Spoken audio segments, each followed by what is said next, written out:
Chapter 421.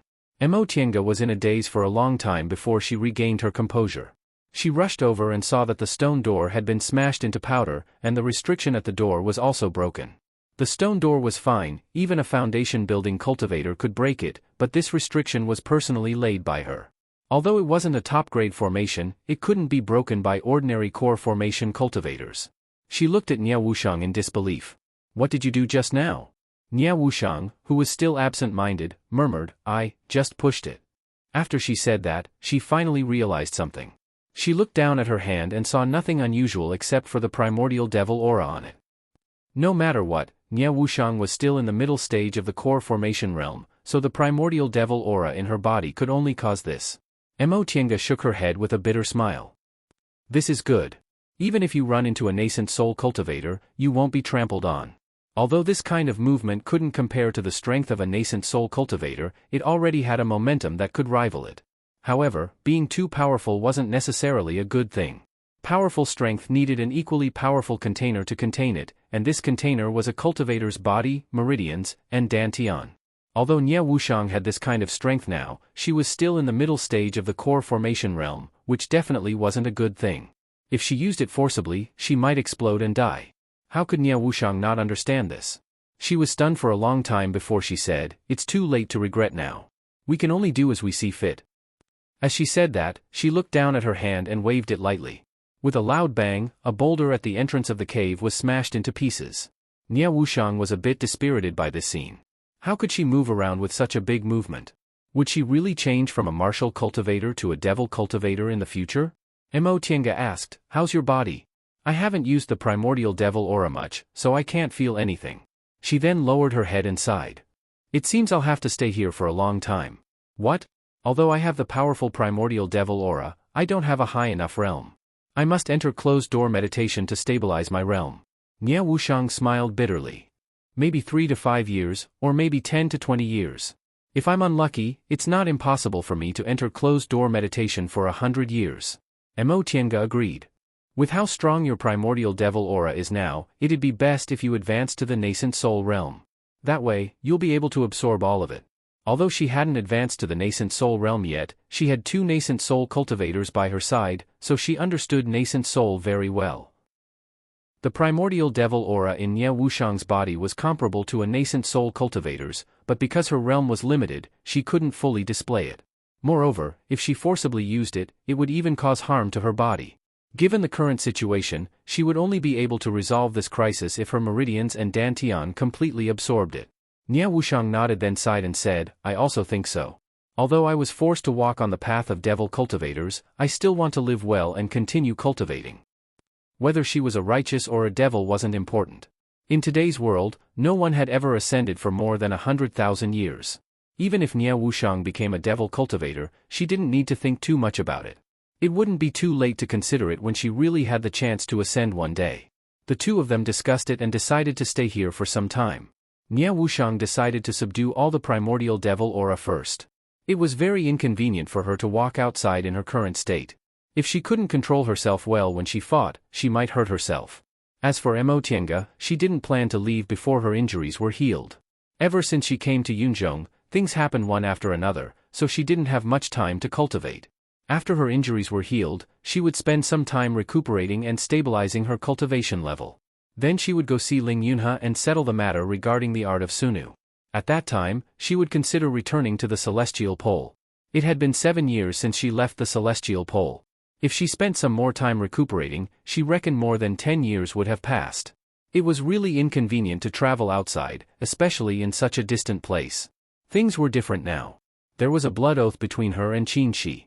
5 years ago, she was seriously injured, so presumably, Xueqi could also feel it. However, he couldn't come for the time being, so she didn't know how to worry about him. Tiange only briefly told Nie Wuxiang about her plans, but Nie Wuxiang naturally wouldn't say anything. Although the two of them had a good relationship now, it wasn't to the point where they were inseparable. Both of them were very independent cultivators with their own plans. Right now, they just happened to have the same goal. As for Nie Wuxiang, not to mention the fact that she was currently plagued by primordial devil aura and couldn't come out of her closed-door meditation in a short time, even if she could, she absolutely wouldn't go back to the Celestial Pole. She spent so much effort to escape from the celestial pole and almost died in the South Sea. Unless she became a top late-stage nascent soul cultivator one day, she wouldn't take the risk to go back. If Master Song Feng was still alive, her fate could be imagined. After a short conversation, the two of them continued to live in this cave without disturbing each other. They both did their own closed-door meditation and recuperated their own injuries. Time passed quickly. In the blink of an eye, another 5 years had passed. During these 5 years, the two of them had almost no contact with each other.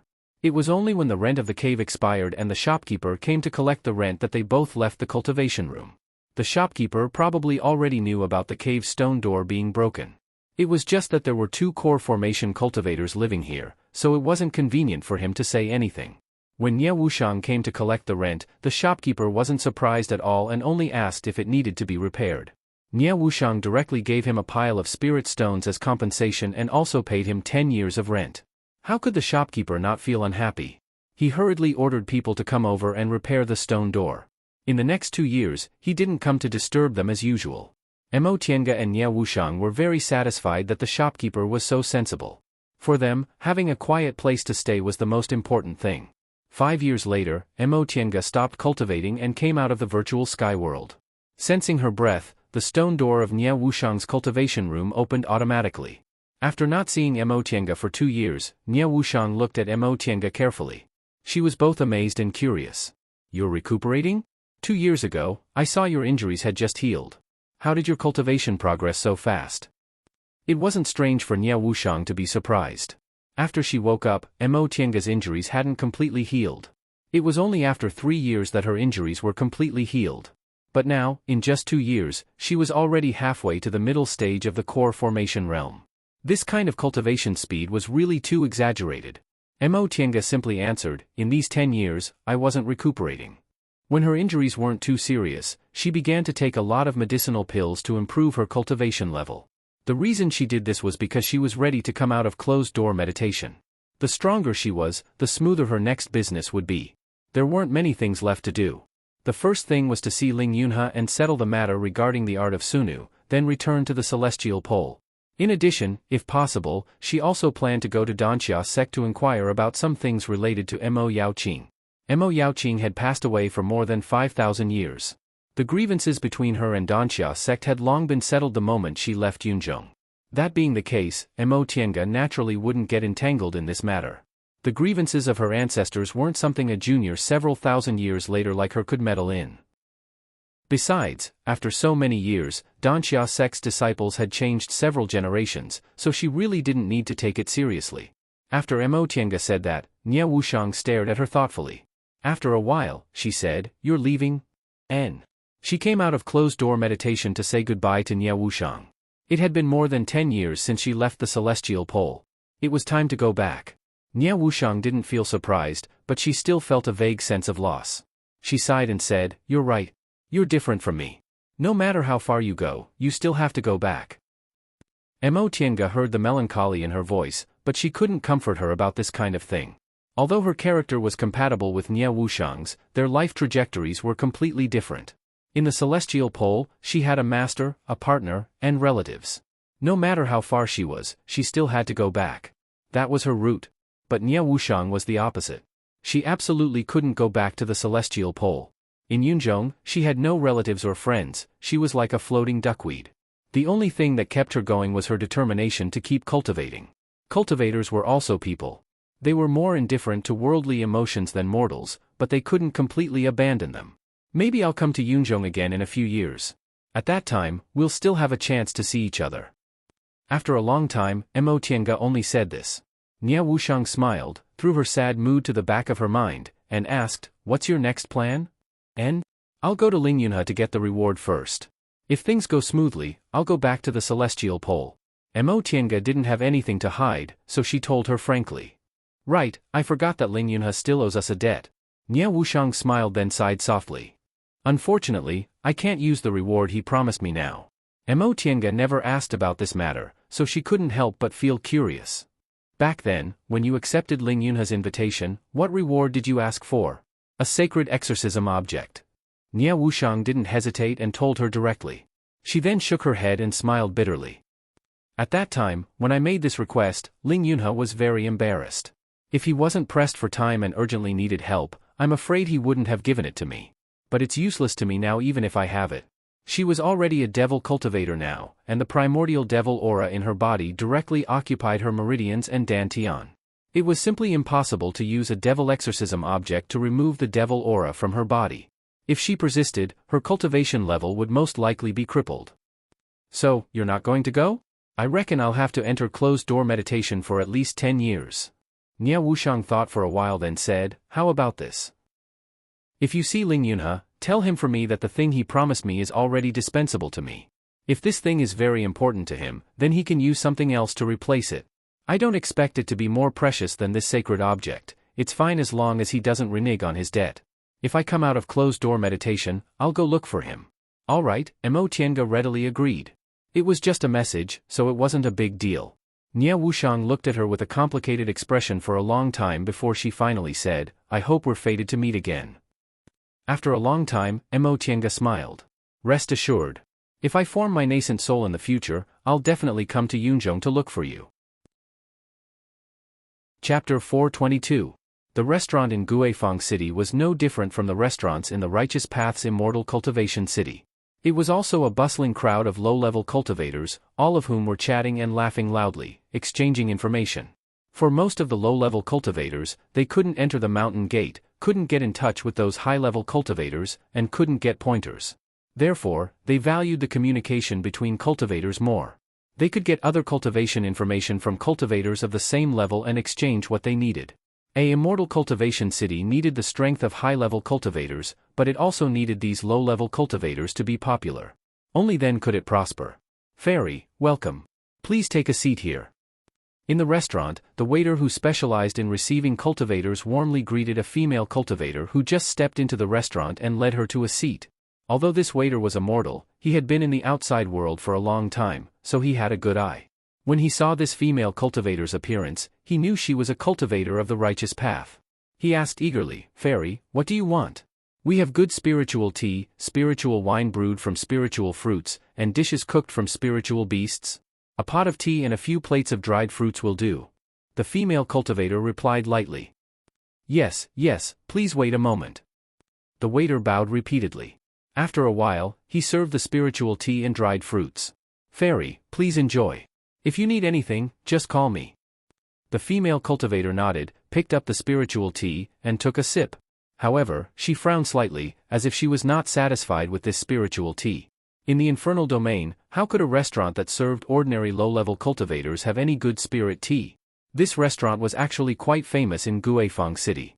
However, in the early morning, the seats on the second floor, which was specially used to receive cultivators, were already 70% full. Seeing this female cultivator come in, the other cultivators more or less shifted their gaze to her for a while. They acted like this because there were not many female cultivators among the rogue cultivators. Moreover, this was the devil domain, and this female cultivator was a Dao cultivator. Secondly, this female cultivator's aura was not strong, but they couldn't feel her real cultivation. It was really strange. However, no matter how they looked, this female cultivator was still quietly drinking tea by herself. She lowered her head and looked at the table, as if she didn't care about the surroundings. Seeing this, the surrounding cultivators quickly resumed their conversation. Although there weren't many low-level cultivators in the demon domain, it wasn't as if there weren't any. In this restaurant alone, there were 3 to 5 of them, which wasn't considered rare. Besides, low-level cultivators like them were busy cultivating every day. How could they have the time to care about other people's business? This female cultivator was naturally Mo Tiange. After a simple farewell to Nie Wuxiang, she packed up her things and left the temporary cave. She had not appeared in the human world for several years. Looking at the bustling Guifang city, she could not help but want to sit in the crowd and feel the aura of the mortal world. Cultivation was a lonely thing. The higher one's cultivation, the more lonely it was. He shut himself in the abode and cultivated day and night, painstakingly comprehending the profundities. In the blink of an eye, 3 years, 5 years, 10 years, 20 years passed just like that. If one didn't have a firm Dao heart, how could one persevere? Even if Mo Tiange admitted she was willing to be lonely, it was inevitable that she would feel dull and lonely after being in closed-door meditation for a long time. After sitting leisurely for a while, several cultivators of the righteous path came to strike up a conversation with her. However, Mo Tienga was not in the mood to chat with them today, so she only said a few words. Seeing that she was not in the mood to chat, the others sensibly didn't disturb her. The restaurant was quite noisy. For low-level cultivators without a sect, communicating with cultivators in the same realm was their source of information. Although they might not be prepared for what they said, Mo Tienga was very happy to hear it. While she was listening to some gossip with relish, she suddenly heard a devil cultivator at the table next to her say, "Fellow Taoists, before I came to Guifang City, I heard there were many cultivators with profound cultivation levels in Guifang City. I've been here for a month, but why haven't I seen a senior in the core formation realm?" This cultivator's question might be very strange in other places. How could it be so easy to see a core formation cultivator? But in Guifang City, it wasn't strange at all. Guifang City was one of the biggest devil territories. Not only were there many core formation cultivators under Guifang Devil Monarch, but there were also many cultivators who settled in Guifang City. Although low-level cultivators like them couldn't chat with them, they had many opportunities to meet them. There were two people sitting at the same table with this devil cultivator. One was a youth with a knife scar on his face, and the other was a skinny old man. Upon hearing this question, the old man still drank his tea with relish, but the other youth immediately smiled and said, "Brother Yen, there's something you don't know. If you came to Guifang City on a normal day, it would be very easy for you to see a core formation senior. But now, the timing isn't right. Not to mention our Guifang City, I'm afraid the core formation seniors from other devil territories aren't in the city." "Oh?" The devil cultivator called Brother Yen was surprised. "What timing? Did something big happen?" "Something big, something really big." The knife-scarred youth shook the wine cup in his hand, ate a mouthful of dishes cooked by demonic beasts, then said, "Brother Yen, I presume you haven't been to this kind of place recently, right? Not to mention our Guifang City, there's practically no devil cultivator who doesn't know about this matter." Mo Tienga, who inadvertently overheard this, couldn't help but prick up her ears. Something big happened in the devil cultivator world? What kind of thing could it be that involved so many core formation cultivators? "Fellow Taoist Duan, don't keep me guessing. What's the matter? I'm always impatient." "Hee hee." The knife-scarred youth chuckled. Now that he had aroused devil cultivator Yan's curiosity, he said, "Brother Yen, have you ever heard of a magic weapon called Heavenly Devil Tower?" "Heavenly Devil Tower? What's that?" Judging from his tone, it seems to be an extraordinary magic weapon. Mo Tienga, who didn't know much about Yunzhong, was full of doubts. "Heavenly Devil Tower?" Devil cultivator Yen repeated. At first, his expression was blank, but it soon turned red, and excitement appeared on his face. Heavenly Devil Tower. Tens of thousands of years ago, the most powerful magic weapon of Devil Path's Heavenly Devil Venerable, the Heavenly Devil Tower. Correct. The knife-scarred youth was very satisfied that Devil cultivator Yen managed to guess it right away. Aside from this Heavenly Devil Tower, what else could make those arrogant seniors care so much about it? The youth didn't finish his sentence, so Devil cultivator Yen hastily asked, "What's going on? Fellow Taoist Duan, just tell me. Let this old man tell you." The old man who hadn't spoken until now finally spoke. His cultivation level was slightly higher than the other two, he was already in the 10th layer of the aura refining realm. Judging from his age, he must have had a lot of experience. His eyes shone brightly, and it was obvious he was a shrewd person. "We have to start from 2 years ago," the old man said slowly. "About 2 years ago, not only in our Guifang City, but in the entire devil cultivator world, the rumor of the Heavenly Devil Tower's reappearance spread. Fellow Taoist Yen, you know what kind of treasure the Heavenly Devil Tower is. We devil cultivators worship powerful cultivators the most, and Devil Path's Heavenly Devil Venerable was undoubtedly the most powerful devil cultivator in Yunzhong's history. The Heavenly Devil Tower in his hands was created by gathering the power of the 10 most powerful devil monarchs of the Devil Path and refining all kinds of Devil Path supreme treasures. It could be said to be the #1 magic weapon of our Devil Path, so it's also known as the Devil Path Sacred Object." The old man roughly explained the origin of the Heavenly Devil Tower, which happened to resolve Mo Tienga's doubts. She had heard of Devil Venerable Sky, but she wasn't very interested in matters related to devil cultivators. She only knew that this person was publicly recognized as the strongest Devil Path cultivator in Yunzhong. Although he had disappeared for several tens of thousands of years, his prestige still lingered in Yunzhong. Moreover, he was the only Devil Path cultivator who was given the title of Devil Venerable. Judging from the old man's words, this heavenly devil tower was the most powerful magic weapon in Devil Venerable Sky's hands, and it was also known as the Devil Path Sacred Object, so it should be very extraordinary. However, this Devil Venerable Sky had disappeared for several tens of thousands of years. Was this magic weapon still in good condition? As this thought crossed her mind, Mo Tiange once again recalled the Fuxing sword she accidentally obtained a few years ago. Fu Yaozi was also a cultivator from several tens of thousands of years ago. This magic weapon of his had been corroded in the devil domain for several tens of thousands of years, but it still had that kind of power. If this heavenly devil tower had been properly preserved in a specific place, it really might be in good condition. All of us aura refining cultivators heard about this, so we all thought it was just groundless rumors. Otherwise, how could we possibly know about this kind of news? Who knew that several months ago, the high-level seniors of our Guifang city went out one after another? Only then did we find out that this wasn't just a rumor. Right now, almost all the seniors in the devil cultivation world above the core formation realm are searching for this sacred object. Oh, so that's how it is. The devil cultivator surnamed Yen clicked his tongue in wonder. Legend has it that after the devil venerable successfully advanced to the divine transformation realm, he disappeared from the world, and the heavenly devil tower also disappeared at the same time. It's been several tens of thousands of years, but this devil path sacred object has actually reappeared in the world? This is too miraculous. Who said it wasn't? The knife-scarred youth said while eating a dried fruit. Unfortunately, our cultivation levels are too low. Even if the sacred object appears in the world, it has nothing to do with us. Alas, if it was several hundred years later? Even if it was several hundred years later, you still might not be able to form your gold core.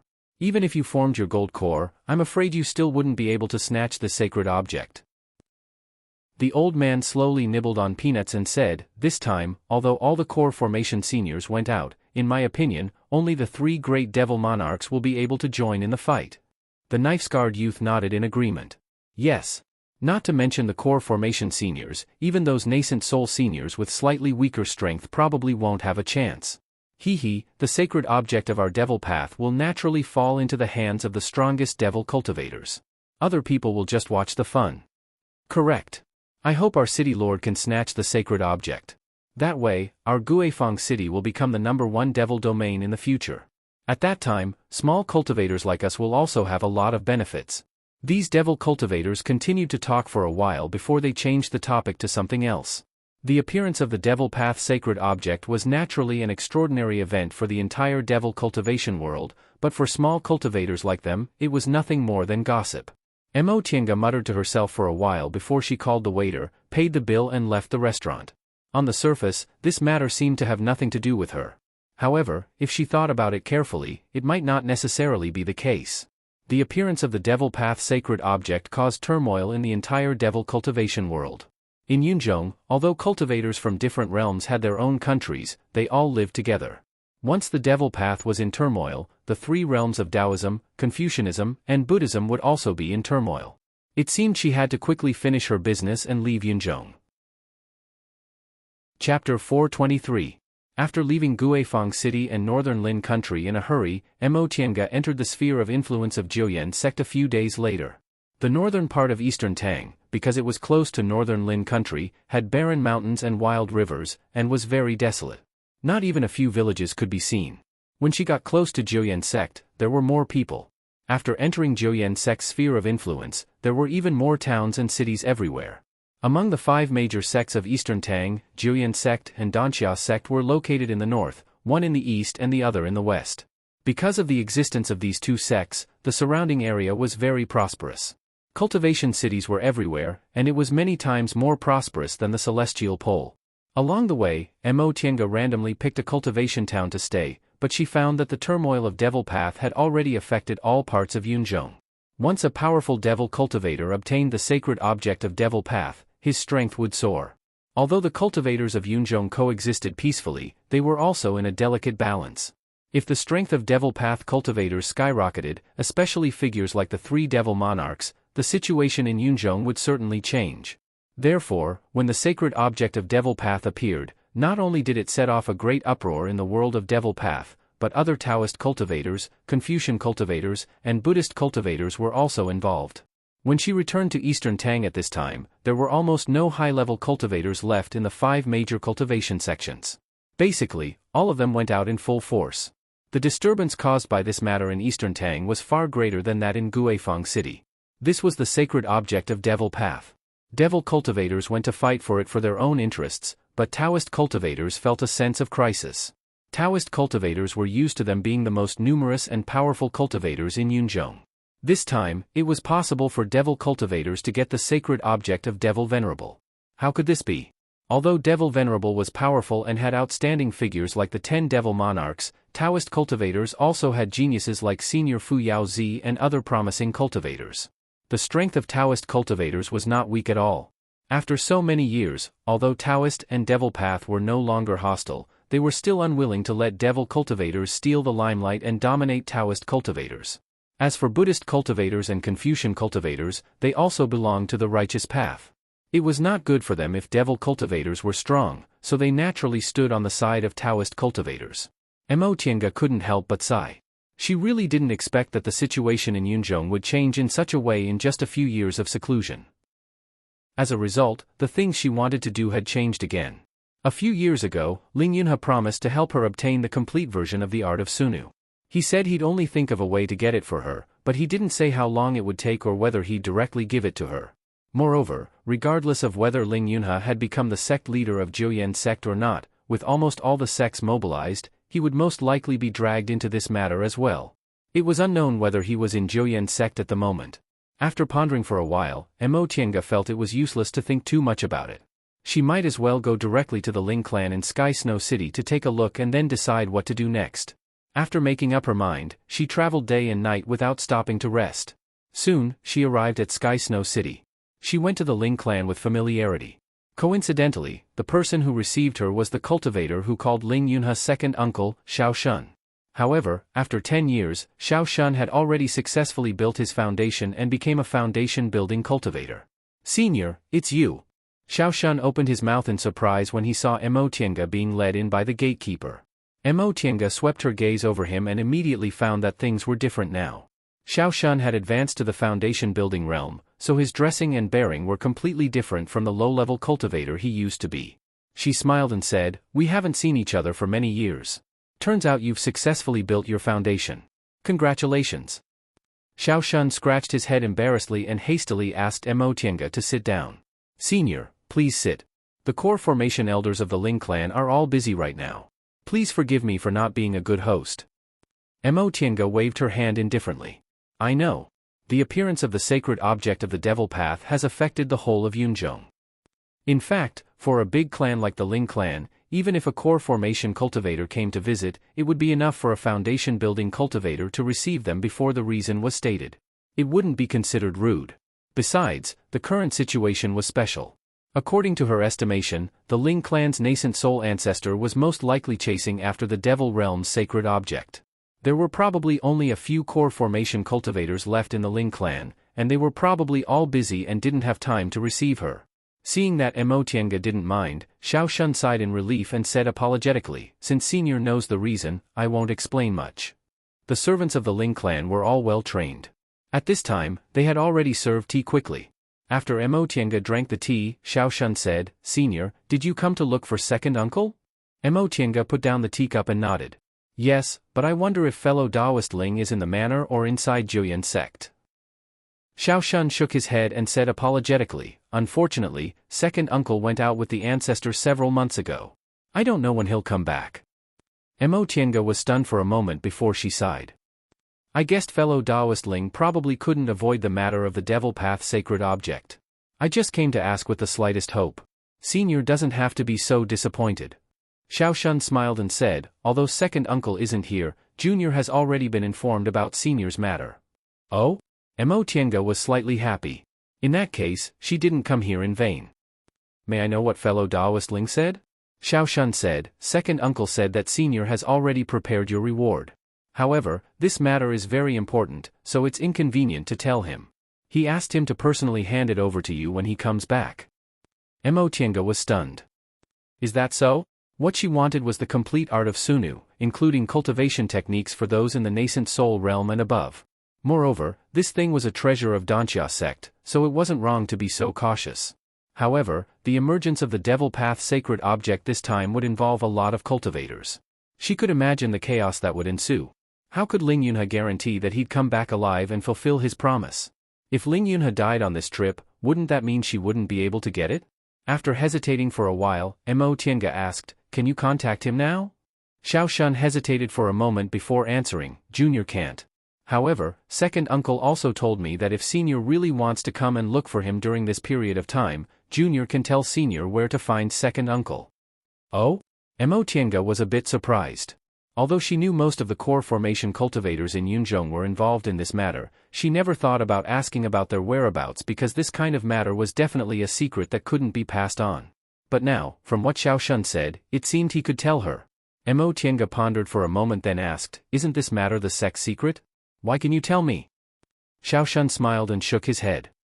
"Senior, it's true that this matter is confidential, but how could it be confidential when almost all the high-level cultivators in Yunzhong were involved? Senior is also a core formation cultivator, so if you really want to know, you still have a way to inquire about it. That being the case, what's wrong with me telling Senior?" What he said was true. With more people involved, even the most confidential matter wouldn't be confidential anymore.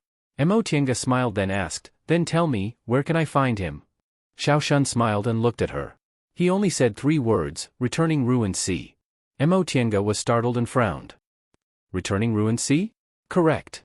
Xiao Shun took out a map made of animal skin from his robe and spread it on the tea table. This was a simple map of Yunzhong. Only the outline of Yunzhong's continent was drawn, but the internal sea was extremely detailed. Every island and every part of the sea was clearly shown. "Senior, if you want to find second uncle, you should go to this island." Mo Tiange looked at the island next to the returning ruined sea Xiao Shun pointed at and asked, "Where is he?" Xiao Shun shook his head. "It's just that second uncle told me to do so. In Junior's opinion, Senior's chances of running into second uncle here aren't high." Mo Tiange was silent. This island was obviously a place where Jueyan sect cultivators passed by. Ling Yunhe had something to do, and it was a big matter that involved the whole sect, so how could he wait for her here? Besides, he also didn't know she would really come to the Ling clan at this time. Therefore, this was only a possibility. She thought for a while then asked, "What if things went smoothly? Did he say when he would come back?" Xiao Shun was silent for a while then shook his head softly with a melancholy expression. "I don't know. Since Senior already knows what happened, you must also understand that this is a great turmoil that affects the whole of Yunzhong. No one knows whether Senior can come back alive or not." Mo Tiange was silent for a while then pointed at the map on the tea table. "Can you give this to me?" Xiao Shun regained his composure and said with a smile, "Of course." He then rolled up the map and offered it with both hands. Mo Tiange accepted it then said, "Thank you for passing the message, but I haven't decided whether to go or not. How about this? If fellow Daoist Ling comes back and I haven't gone to look for him, please tell him I'll find a suitable time to visit him." Xiao Shun nodded with a smile. "I'll definitely pass on Senior's message." Mo Tiange said, "Fellow Daoist Tiancan also asked me to pass on a message. Right now, she has something important to do, so the time of her visit is uncertain. Maybe 3 to 5 years, maybe 10 to 20 years. When she's free, she'll come to look for him." Xiao Shun nodded cautiously. "I understand." Mo Tiange hesitated for a while, but in the end, she didn't tell Xiao Shun about exchanging the reward. This matter was too secretive. She'd better tell him when she saw Ling Yunhe. Even if she didn't pass on the message, Nia Wushang could still tell him herself. After she finished telling him about the main matter, Mo Tiange wasn't in a hurry to leave. She chatted with Xiao Shun and asked him about what happened that year.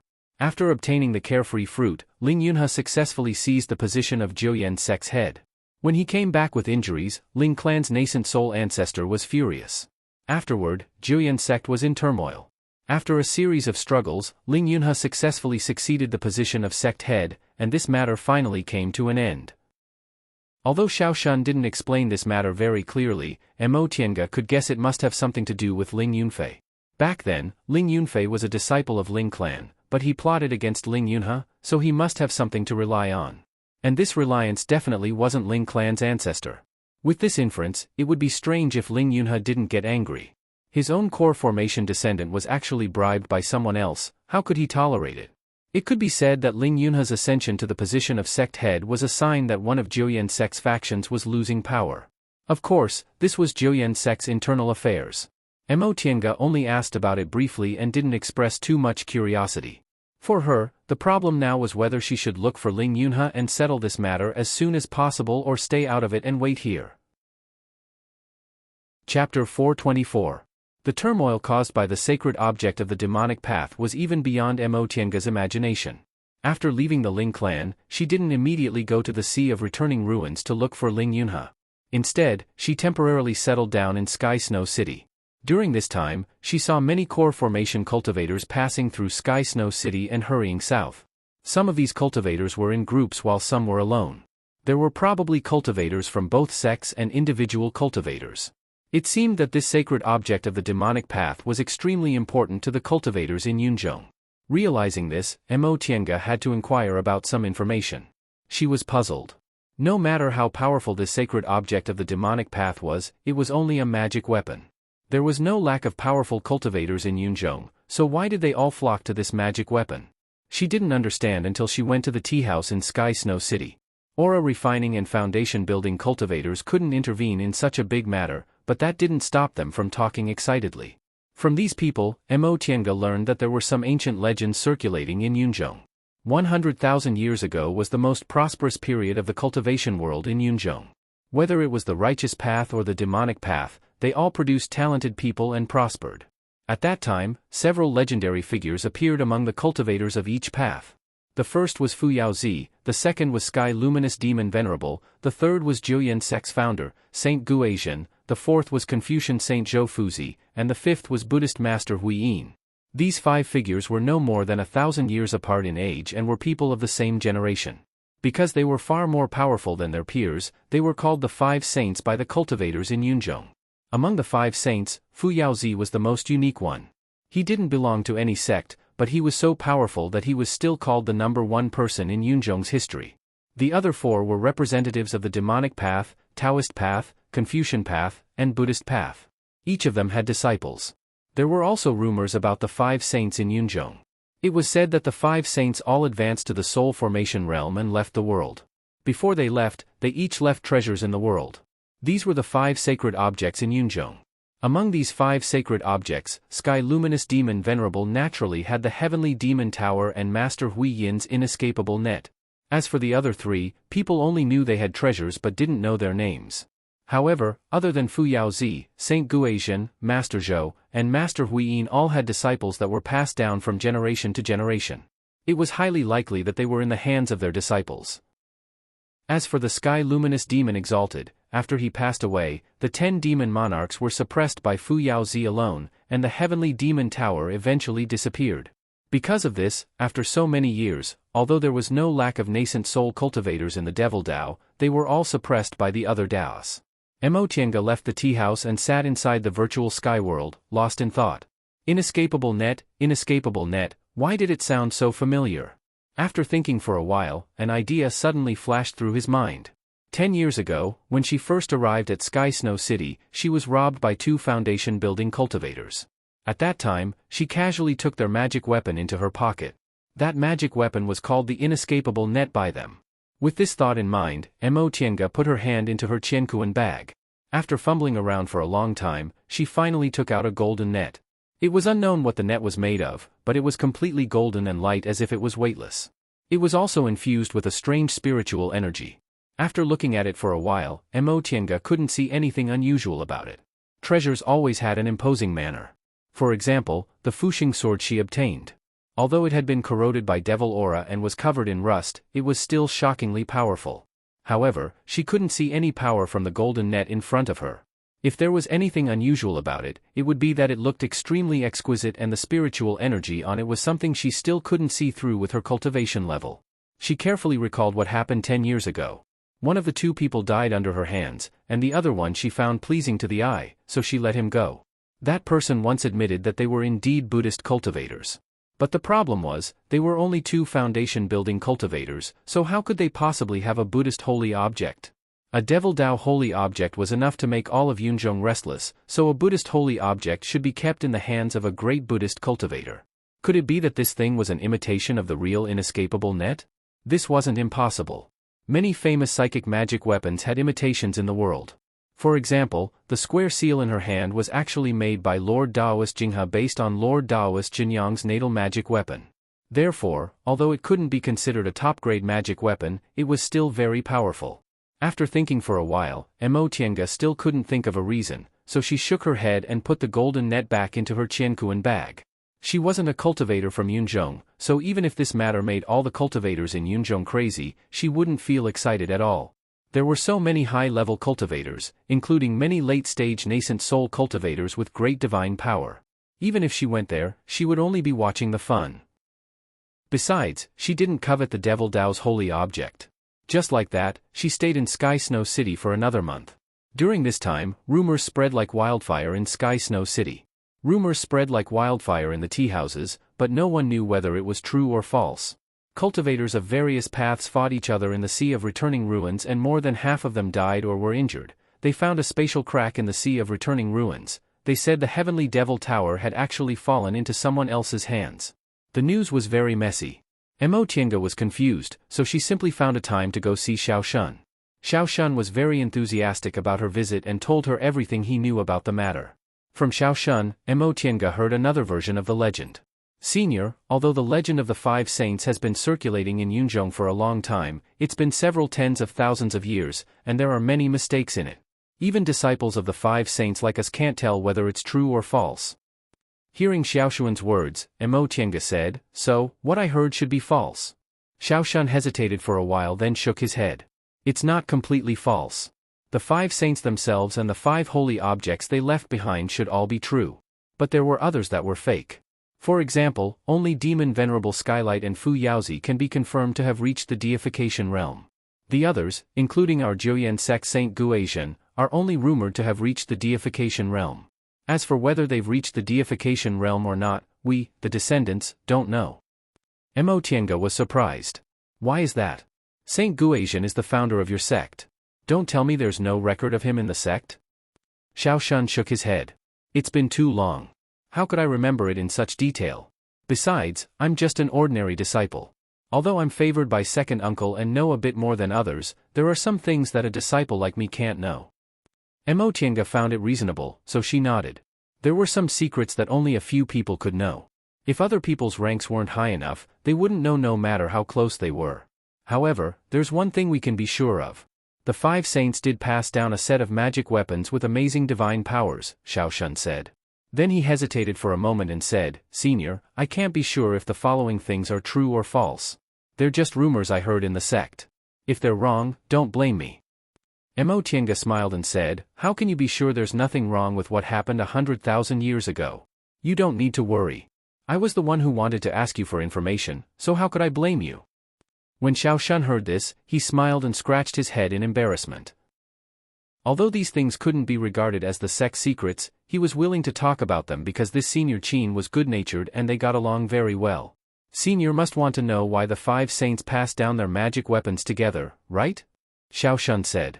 Mo Tiange nodded. "That's exactly what I don't understand. It was normal to pass down magic weapons to later generations, but why did the rumors emphasize an extremely powerful magic weapon and called a holy object? It was indeed a bit unusual to call 5 magic weapons a holy object." Xiao Shun said, "Regarding this matter, this junior has heard of another saying in the sect." Xiao Shun then began to explain slowly. It was said that 100,000 years ago, after a tsunami in the Sea of Returning Ruins, a spatial rift suddenly appeared. Through this spatial rift, one could enter a wonderful space. No one knew when this space had been left behind, but it was filled with the aura of the distant past and was extremely wonderful. The appearance of such a space naturally attracted the attention of cultivators. Almost all the cultivators in Yunzhong were involved in it. After a struggle, the ones who finally entered this space were the 5 top cultivators, the 5 saints. As for what the 5 saints obtained in this space, no one knew. After they returned, they kept this experience a secret. Even their closest disciples didn't know about it. After the 5 saints passed away, there was a secret rumor among the cultivators in Yunzhong that the 5 saints obtained a distant past spiritual treasure, so they rushed into the deification realm in one fell swoop. Of course, this was only a rumor. What the 5 saints obtained in this wonderful place was all speculation. After the 5 saints left, no one could find this space again. Some people said that this spatial rift was originally unstable, so after the 5 saints came out, it collapsed on its own. Some people also said the 5 saints hid it. Which is the answer? Does Senior want to guess? At this point, Xiao Shun looked at Mo Tiange with a meaningful smile. Seeing his expression, Mo Tiange smiled faintly and said, "Of course it's the second one. Otherwise, why would you mention these 5 holy artifacts?" Xiao Shun nodded. "Correct. Among our group, it's the second answer. The 5 saints worked together to seal this wonderful space. Unless one knows the method to open it, no one can enter." At this point, he looked at Mo Tiange. "Senior should have guessed it, right? The 5 magic weapons left behind are said to be the keys to this mysterious space." "I see. If this was the case, it could explain why the 5 saints passed down these 5 holy artifacts. In fact, whether they were powerful or not was secondary. What was important was that these 5 holy artifacts could open that wonderful space." However, Xiao Shun emphasized, this matter is only a rumor. As for what the truth is, no one knows for a long time. Even if someone knows, there's no way to prove it. Because aside from the Heavenly Demon Tower and the inescapable net, only a few people know what the other 3 holy artifacts are. Oh? Could it be that you also don't know what your Jueyan sect's founder passed down? I don't know. Xiao Shun shook his head decisively. Therefore, whether this rumor is true or false, Junior also doesn't know. Senior should just take it as gossip and listen to it. Mo Tiange nodded to show that she understood.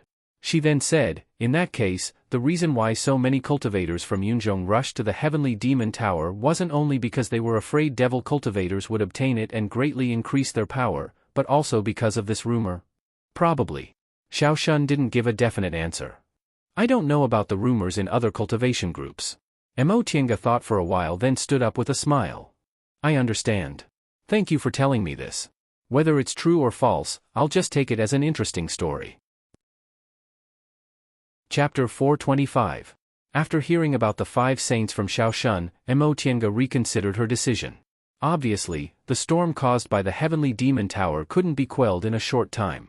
These days, she found that more and more cultivators went to returning Ruin Sea in Sky Snow City. Not only cultivators in the core formation realm and above, but also foundation building and aura refining cultivators. Although they knew they had no hope, they couldn't help but go and watch the fun. Maybe they could really get something good. Seeing that Yunzhong was turning upside down, Mo Tiange felt more and more uneasy.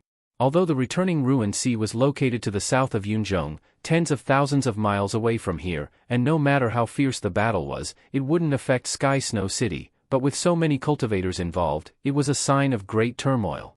After all, those cultivators in returning Ruin Sea would eventually return to their respective cultivation groups. How could they let go of the enmity they formed in returning Ruin Sea? If a fight really broke out, the whole of Yunzhong would be involved. Thinking of this, Mo Tiange raised her eyebrows. She didn't covet any sacred object, and she only stayed in the clouds because she wanted to finish what she had to do. But in the current situation, if she stayed in the clouds for too long, she would probably be involuntarily dragged into it. What should I do? It wasn't a good idea to look for the cloud-soaring crane. Returning Ruin Sea was now a troublesome place. Should I wait here? Unless she closed her door and wholeheartedly cultivated, once Yunzhong was in chaos, it would be very troublesome for her. Besides, she had a hunch that since the Heavenly Demon Tower appeared, what about the other holy relic? If she wasn't careful, the turmoil brought by these holy relic might affect Yunzhong for years, decades, or even centuries. If that was the case, there was no need for her to stay in Yunzhong anymore. After a short consideration, Mo Tiange finally decided to give up on the art of Sunu and return to the Celestial Pole. She had already gone through the passage between the Celestial Pole and Yunzhong once, so it wouldn't be difficult to go through it again. She just needed to spend a little more time, and that half a year wasn't a long time for cultivators. That being the case, why should she stay in Yunzhong and waste time? Since he couldn't obtain the art of Sunu in such a short time, he might as well return to the Celestial Pole and come back after 10 or 20 years. Once she made up her mind, she acted. The next day, Mo Tiange sent a message to Xiao Shun, saying she had other important matters to attend to and had to leave for a while. It might be a long time before she came back. She told Xiao Shun to tell Ling Yunhe that she would take advantage of the transporting formation to directly go to North Pole Island. Yunzhong's teleportation formation was very common, but it was only available in large cities like Sky Snow City, where people came and went. In the past few days, there had been a continuous stream of people being teleported to the big cities in the south, but the North Pole Island's transporting formation, which used to be bustling with activity, was now empty. Upon hearing that Mo Tiange wasn't going to a big city in the south, the cultivator guarding the transporting formation was very surprised. However, due to his limited cultivation level, he didn't dare to ask too much. After Mo Tiange paid the fee, he respectfully activated the transporting formation and sent her away. The transporting formation was activated. A moment later, the light dispersed. When Mo Tiange opened her eyes, she was already inside Tianyan Sek's Jade Qilin Pavilion on North Pole Island. Seeing that it was a core formation cultivator who came down from the teleportation array, the cultivator guarding the teleportation array was very surprised. The leading foundation building cultivator hesitated for a moment before he stepped forward to greet her. "Senior, welcome to North Pole Island." Since the other party was so polite, Mo Tiange also smiled and nodded in response. Seeing her kind attitude, this person also had a good impression of her. He asked politely, "May I ask if this is Senior's first time coming to North Pole Island? Are you hunting demonic beasts or visiting friends?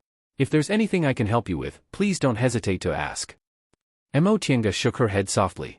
"I've been to North Pole Island before, so there's no need to do this." "I see." Junior was too meddlesome. The foundation building cultivator said, but he still didn't retreat. After a moment of hesitation, he summoned up his courage and asked, "Please forgive Junior for being rude, but in recent months, very few cultivators have come to North Pole Island, let alone a core formation cultivator like Senior. Why did Senior choose to come at this time?" Seeing Mo Tiange raising her brows, seemingly displeased, the foundation building cultivator hastily said, "Junior was just curious. If Senior finds it inconvenient, you can just pretend I didn't ask." It wasn't convenient for Mo Tiange to tell others the purpose of her trip. Since this foundation building cultivator was tactful, she didn't say much. She only said, "It's indeed inconvenient to say. Can I leave now?" The foundation building cultivator hastily took a step back. "Of course. Senior, please do as you please." Mo Tiange didn't say much and left Jade Qilin Pavilion. When her figure disappeared, the aura refining girl following the foundation building cultivator asked curiously, "Master, most of the core formation grandmasters in our group have gone to returning Ruin Sea, so why did this Senior come to North Pole Island?" The foundation building cultivator stared at the place where Mo Tiange's figure disappeared. He shook his head and said, "It's precisely because of this that I feel the Senior is a smart person." "Oh?" The girl was puzzled. "Why?" The foundation building cultivator looked at his young disciple and said with a smile, "Think about it. With so many high-level seniors rushing to returning Ruin Sea, how many of them are in the late stage of the nascent soul realm? In the end, the ones who get what they want are only those top cultivators. Core formation cultivators won't get any benefits unless they're extremely lucky. The biggest possibility is that not only will they not get any benefits, but they'll also suffer losses." "Ah." The girl suddenly understood. "So it's because of this that the ones staying in our group are all young and promising core formation grandmasters?" The foundation building cultivator nodded. The girl tilted her head and said doubtfully, "That being the case, why do the two nascent soul grandmasters want to take those core formation grandmasters with them? Wouldn't it be better if we didn't care about this matter?" The foundation building cultivator shook his head and said with a smile, "Everything in the world can be measured by benefits. For the sake of benefits, we naturally have to take big risks. Think about it, the 5 sacred objects left by the 5 sages are related to that legend. Advancing to the deification realm, this is something all cultivators in the world yearn for. Many people are willing to gamble for the sake of advancing to the core formation realm, let alone the deification realm. Even if this is only a legend, it's still worth risking their lives." But, without waiting for the girl to finish, the foundation building cultivator said, "There are only 2 kinds of people who can ignore this kind of legend. First, people like us simply have no hope. Second, they themselves have extremely high aptitudes and have a great chance of advancing to the nascent soul realm, so there's no need to gamble." At this point, the foundation building cultivator shook his head and said with a sigh, "It seems this Senior isn't only smart, but her aptitude also isn't bad." Mo Tiange naturally had no idea what these juniors were talking about. As soon as she walked out of Jade Qilin Pavilion, she discovered that North Pole Island was a lot more deserted than usual. The peddlers on the street were few and far between, and the people who set up stalls were all listless. It seemed the emergence of the sacred objects this time didn't only affect high-level cultivators, but low-level cultivators also weren't spared. Not to mention the gossips in Sky Snow City every day, even North Pole Island, an isolated island in the sea far away from Yunzhong continent, also had a sharp decline in the flow of people and business was bleak. Mo Tiange shook her head then suddenly released her divine sense. After confirming that there was nothing suspicious about her surroundings, she leaped up and flew towards the southern end of North Pole Island. North Pole Island wasn't very big. After a while, Mo Tiange already reached the seaside. She was about to leap up and cross the shallow strait to go to South Pole Island, but in the next second, her footsteps stopped, and her expression changed. She stood in midair, dumbfounded. As far as she could see, there was an endless ocean in front of her, not a strait that was less than 2 miles long, and there was no trace of South Pole Island. What's going on? After being dumbfounded for a while, Mo Tiange exhaled and continued to fly south. She couldn't be mistaken about this direction. South Pole Island was in this direction, so how could it possibly disappear? Could it be that it was blocked by something? Mo Tiange flew to the sky above the original South Pole Island and circled around, but she didn't find anything. The seawater was still seawater, as if there had never been an island here. How could this be? She muttered to herself. With her current cultivation level, she could see that there was nothing strange in the vicinity. It shouldn't be something like an illusory formation covering the island. But where did South Pole Island go? After thinking for a while, Mo Tiange still didn't understand what happened, so she turned around and flew back to North Pole Island, heading towards the town on the island. Little brother. As soon as she entered the town, Mo Tiange called out to a teenager who was soliciting business. This teenager should be a broker. Upon hearing her call, he turned to look at her and immediately showed an attentive smile. Senior, what can I do for you? Whether it's looking for someone or asking for directions, buying things or staying at an inn, I can help you. Mo Tiange wasn't in the mood to chat with him, so she said directly, I want to inquire about a piece of information. That's not a problem. Senior, please tell me. I grew up here, so there's nothing I don't know about North Pole Island. Mo Tiange ignored the teenager's bragging and asked, then do you know that there's a South Pole Island south of North Pole Island? Ah. Upon hearing this, the teenager looked at her a few more times and finally said, Senior is right. There's indeed a South Pole Island south of our North Pole Island. But that island is very small and has nothing good, so basically no one goes there.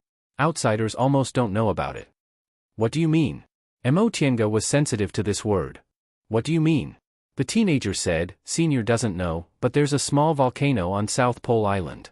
South Pole Island appeared because of the volcano's eruption.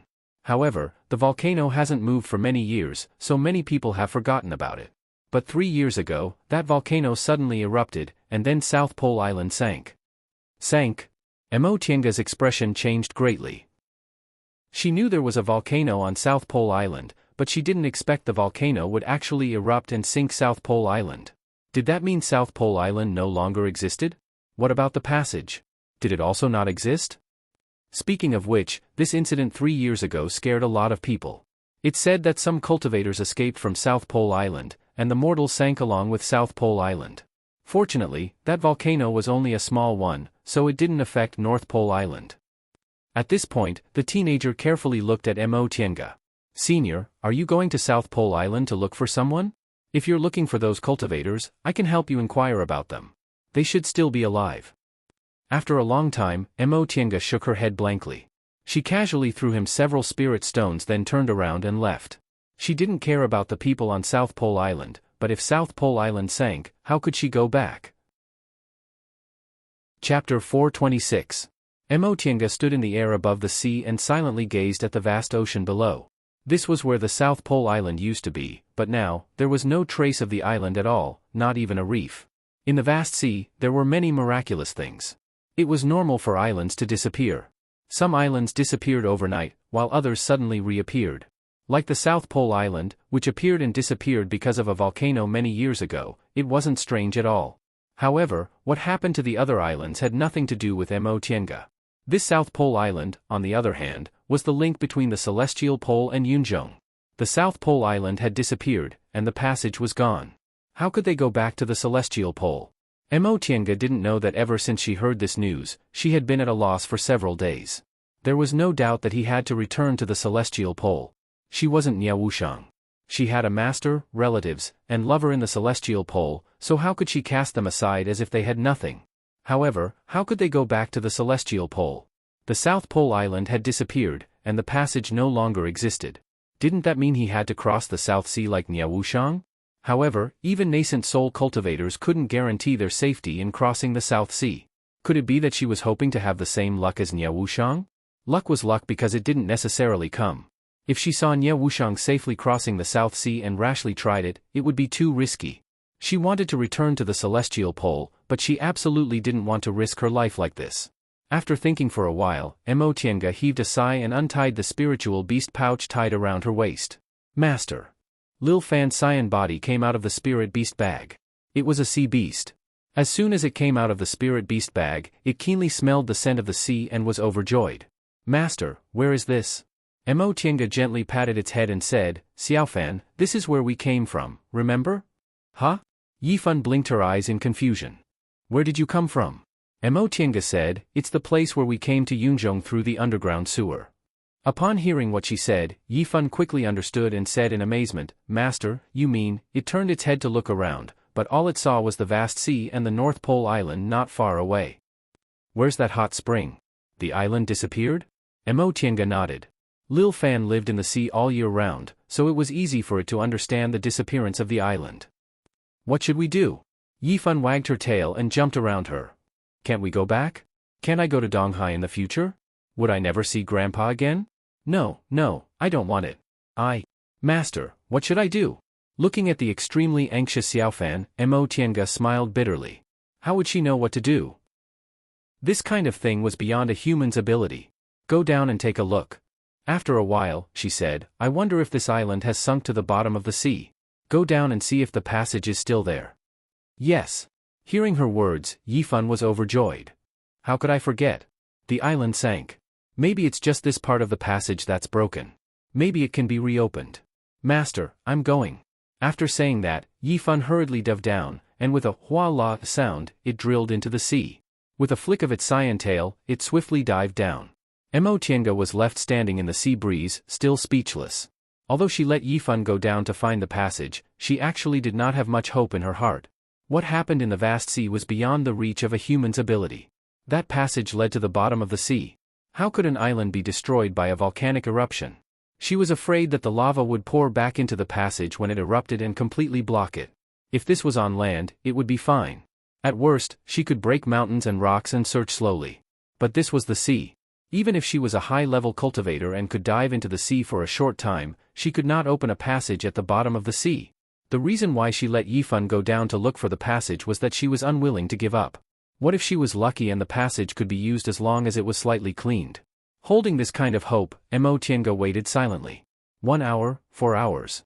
1 day, 2 days, Yifan never came up. Mo Tiange was not worried that something might happen to it. They had a spiritual beast contract. If something happened to Yifan, she would sense it more or less. Besides, Yifan was a sea dragon. This sea area was so close to the North Pole Island, so there would be no high-level sea beasts. How could those low-level sea beasts be a match for a sea dragon? Maybe Yifan was unwilling to give up, so it kept looking for it. On the 3rd day, the sea finally fluctuated. With a splash, Yifan came out of the sea. Master. Seeing Mo Tiange, Yifan approached her with grievance and rubbed its head against her arm. Seeing Yifan's depressed look, Mo Tiange had already guessed the result. Fortunately, she was mentally prepared. She just sighed and stroked its head. Let's think of another way. Yifan had been with Mo Tiange for more than 10 years. In the beginning, it only trusted her because of the spiritual beast contract. But after so many years, it ate so many medicinal pills from her and fought side by side with her, this trust had become trust. It believed that its master must have a way to solve it. Sitting cross-legged in the air, Mo Tiange had no intention of leaving, so Yifan also stayed motionless beside her.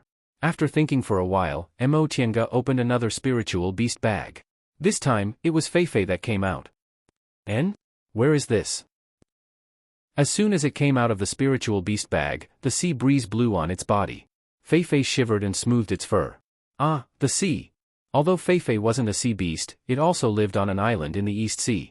Seeing the sea, it was very happy. Master, where is this? Since its awakening, Mo Tiange hadn't seen Feifei so cheerful and childish. Although she was very annoyed, she couldn't help but raise the corner of her mouth and show a little smile. She stroked Feifei's smooth fur and said, Feifei, we can't go back. Huh? Feifei was happy, but when it suddenly heard this, it blinked its eyes in confusion. Mo Tiange said, the passage we used to come from the celestial pole collapsed, so we can't go back the way we came. Oh. Upon hearing this, Feifei just responded and said indifferently, if you don't want to go back, then don't go back. It's also good here. It wasn't like Xiaofan, who had elders and relatives and was no different from humans. It was captured and became a spiritual beast as soon as it was born, so it had no concept of its hometown and no nostalgia for the celestial pole. As long as the virtual sky world was still there, going back or not wasn't important to it at all. Based on Feifei's tone, if it wasn't because she was powerless to get angry, Mo Tiange really wanted to throw it down from here. Ever since its awakening, this guy only knew how to annoy people. Don't go back? That's easy for you to say. Not to mention anything else, my sea of knowledge was once imprinted by a top cultivator. If I don't do what he asked me to do within 200 years and let him remove the imprint for me, I can only live for 200 years. Mo Tiange frowned.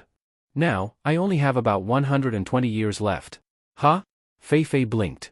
This happened before the two of them formed a spiritual beast contract, so it naturally didn't know about it. Don't say this has nothing to do with you. Mo Tiange gave it a cold look. If I die, the virtual sky world will become an ownerless object.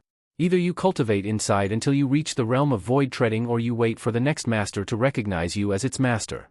However, I remember you said that although you ancient divine beasts are powerful, you don't know much about techniques like void treading. In addition, by the way, I can make the virtual sky world recognize me as its master because I have the spiritual roots of the origin. Think about it, when the next spiritual roots of the origin appears, happens to find the virtual sky world, and it also recognizes me as its master, how long will it take? Feifei was speechless for a while. Then, it immediately changed its attitude and wagged its tail to curry favor. Okay, I understand. You must find a way to go back within these 120 years, right? Even earlier. Mo Tiange lowered her head and muttered to herself. After a long time, she sighed and said, that won't be easy.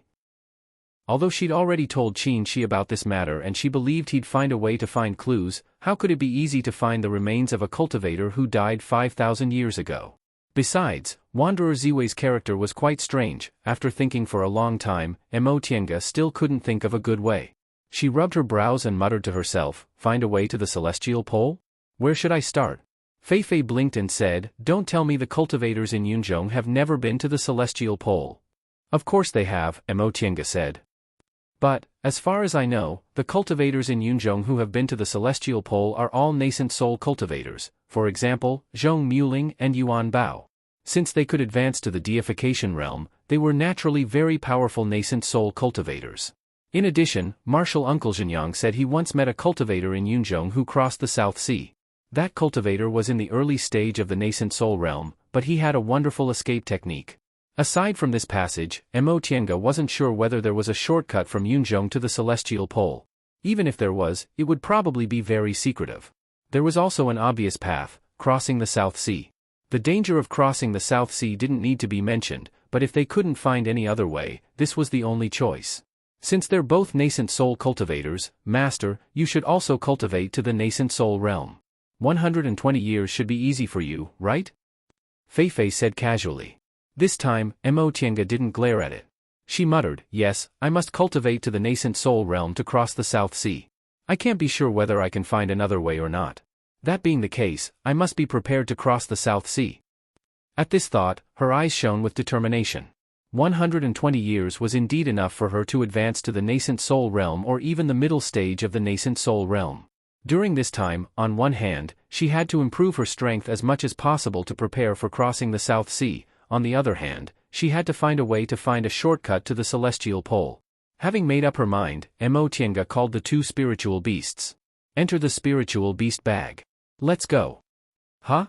Feifei wagged its tail in confusion. Where are we going? To enter closed-door meditation, of course, Mo Tiange said. Even if we can't find another way, as long as I advance to the nascent soul realm, there'll be hope to cross the South Sea. Chapter 427.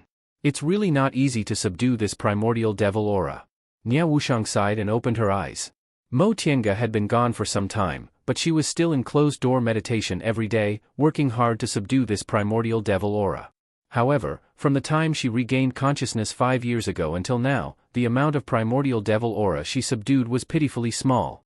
At this rate, she estimated her closed-door meditation would last for more than 100 years. It wasn't that she couldn't bear loneliness. Living with someone like Master Songfeng for more than 100 years, what else couldn't she endure? However, as long as she didn't solve this problem, she couldn't feel at ease. Is there any way to shorten this time? Nia Wushang thought silently. Suddenly, she sensed something, stood up, walked out of the cultivation room, and opened the stone door of the cave. I'm back again. Mo Tiange stood outside the cave, seemingly about to send her a message, but when she saw her, she shrugged helplessly. Nia Wushang was surprised.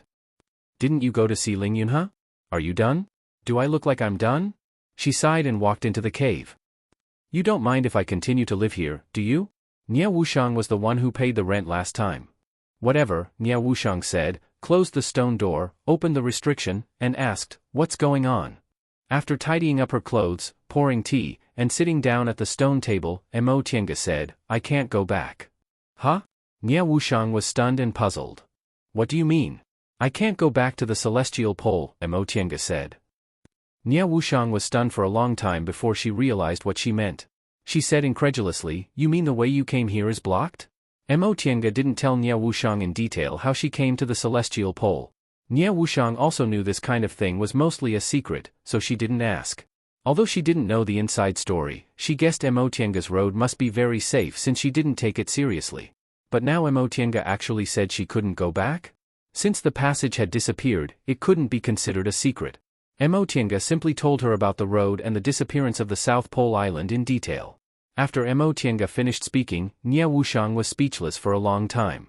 The passage that had existed for 5,000 years actually collapsed a few years after she came to Yunzhong. What else could she say? This was already bad luck to a certain extent. A good while later, Nia Wushang asked, then what do you plan to do now? Mo Tiange smiled bitterly. What else can we do? We can only find another way. We can't just stay in Yunzhong. You're not me. Nia Wushang pondered for a moment. If you can't find it, are you planning to cross the South Sea? Yes. That's why I came back to find you. Firstly, if you want to cross the South Sea, you'll need to be stronger. Secondly, you've done this before. Let me ask you about your experience. Without hesitation, Nia Wushang said, the reason why I was able to reach Yunzhong safely was because of luck and the treasures I stole from Master. To tell you the truth, luck played a big role in this. If one could safely cross the South China Sea by relying on a magic weapon, how could Yunzhong and the Celestial Pole not have any contact for so many years? However, if you need it, I can lend you that magic weapon. Mo Tiange was stunned. She came to ask Nia Wushang about her experience crossing the South China Sea, but she never thought she would be willing to lend her magic weapon. Magic weapons were cultivators' most precious and private things. Even good friends wouldn't lend them to each other. Moreover, since Nia Wushang relied on this magic weapon to safely reach Yunzhong, it showed that this thing was very powerful and was definitely an extremely precious top-grade magic weapon. The most important thing was that after she returned to the Celestial Pole, she didn't know whether she would come back to Yunzhong again. If she didn't come back, she wouldn't be able to return it. Seeing her expression, Nia Wushang already understood what she was thinking. She said faintly, you don't need to think too much. This thing may be very powerful, but it's useless to me now. After a pause, she said, let's talk about it again when you're really going to cross the South China Sea. What about the cloud-soaring crane? You didn't finish it, but did he deny it? I didn't see him. Mo Tiange looked at Nia Wushang and smiled bitterly again. You probably don't know it's already chaotic outside, right? What? Nia Wushang was surprised. What's going on? Mo Tiange sighed. It's complicated to explain. After spending some time, she explained to Nia Wushang everything she saw and heard after she went out. Although most of it was just rumors and illusions from Yunzhong, Nia Wushang had never heard of these things, so she listened with great interest. There's actually such a legend in Yunzhong. Nia Wushang was very surprised. Although the cultivation world in Yunzhong was much larger than in the Celestial Pole, their realms weren't much higher than the cultivators in the Celestial Pole. However, if the legend of the 5 saints was true, Yunzhong's history was much more glorious than the Celestial Pole's. In the history of the Celestial Pole, there were only rumors of 2 people successfully advancing to the deification realm, and there wasn't any solid evidence. But the 5 saints were different. They had 5 sacred objects handed down from generation to generation, and most of them had disciples to pass on, so their credibility was much higher. Heavenly Devil Tower? I really don't know what kind of magic weapon it is to be called a sacred object. Even if these 5 sacred objects were only keys to open that mysterious space, they definitely weren't ordinary objects. Besides, according to the rumors, this Heavenly Devil Tower was the Devil Venerable's most powerful magic weapon. What? Are you interested? Mo Tiange glanced at her. You're already a devil cultivator. If you can get this heavenly devil tower, your strength will presumably increase greatly. That's good. It's useless even if it's good. Nie Wuxiang wasn't stupid. She rolled her eyes at Mo Tiange and said, with my current state, it's not suitable for me to travel outside. Even if I can I win against those cultivators? It's better to stay out of it and watch coldly. No matter how good a treasure is, it's not as important as my life. Mo Tiange smiled but didn't say anything. On this point, she and Nie Wuxiang were quite in agreement. They weren't cultivators who were nearing the end of their lifespans and had no hope of making a realm breakthrough, so why should they risk their lives to fight for this tiny possibility? It was better to cultivate step by step, which would make realm breakthroughs faster. They hadn't been separated for too long, but neither of them felt like they'd reunited after a long time. After talking about these things, they returned to their previous state and went back to their respective cultivation rooms to do their own things. Mo Tiange laid a restriction then entered the virtual sky world. She released the 3 spiritual beasts and let them play while she sat in the cultivation room, pondering in silence. Among her 3 spiritual beasts, although Xiaofan could talk, it was too naive. Feifei was smart enough, but its temperament was too similar to that of humans. It had no interest in things that had nothing to do with it. As such, she could only ponder about returning to the celestial pole by herself. After thinking for a while, she couldn't help but think about the turmoil in Yunzhong. The 5 saints were rumored to have 5 holy objects. Apart from the heavenly devil tower, there was also the inescapable net. She took out her own inescapable net, but the more she looked at it, the stranger she felt. The momentum of this object was indeed not strong, but the spiritual power on it was really powerful. She tried to use her spiritual aura to attack it, but the result was like a clay ox entering the sea. It didn't have the slightest effect. Could this be the rumored great master Hui Yin's inescapable net? Impossible, right? If that was the case, it would be too inconceivable. This was just a magic weapon she inadvertently collected, so how could it be a Buddhist holy object? And before that, it was in the hands of 2 foundation-building cultivators. If she could find the Buddhist cultivator she let go, she might be able to figure out what was going on. Unfortunately, she didn't ask about that person's identity and origin. After looking at it for a while, she still put the inescapable net back. After a moment of hesitation, she took out a rusty sword. This was the Fuxing sword she exchanged from Devil Monarch Xueqi. Although this sword was rusty, it had an extraordinary momentum. The power of wind and thunder could be faintly seen inside, so it was obviously not an ordinary weapon. However, this sword was seriously corroded by the devil aura. She couldn't see the slightest spiritual aura, and the body of the sword was dim. If she didn't look at it carefully, she would probably think it was a useless sword. After thinking for a while, Mo Tiange stood up and walked into the tool refining room. Seeing the familiar layout of the tool refining room, Mo Tiange stood still. She couldn't help but recall the scene when she and Xueqi refined the heaven and earth fan in the tool refining room. Her tool refining skills really weren't very good. Every small part here was made by Xueqi himself. At that time, the 2 of them stayed here for several years. Every day, they discussed how to refine the heaven and earth fan, experimenting again and again. In fact, when they were together, they rarely stuck to each other sweetly. Most of the time, they talked about their experiences and exchanged their thoughts. Although they weren't sweet enough, those days were full of happiness when she recalled them. Cultivation companions, companions who accompanied each other to seek immortality and seek the Tao, that was enough. How could their affectionate relationship compare to the long years of dependence and companionship? They had been separated for 10 years after leaving the celestial pole. In fact, Mo Tiange didn't miss him much, but now that she was in the place where they used to be together and touched the tools he used, she felt a surge of longing that drowned her. I haven't gone back for so many years. Is he doing well? Has he come out of closed-door meditation? Is he worried about me? If he knows I can't go back, will he come to find me? The scenes they used to be together kept emerging in her mind. The cold and taciturn senior martial brother Qin, the master Taoist Xueqi who took her to escape from Mount Yunwu, the 2 months of companionship. The senior martial brother Qin who risked his life to save her, the master Taoist Xueqi who coldly turned away when he saw her, and the 35 years of estrangement. At that time, they were so self-righteous. They could calculate shrewdly in other matters, but when it came to matters of the heart, they always made wild guesses about each other's thoughts. They held on to their pride and refused to put down their pride and treat each other honestly.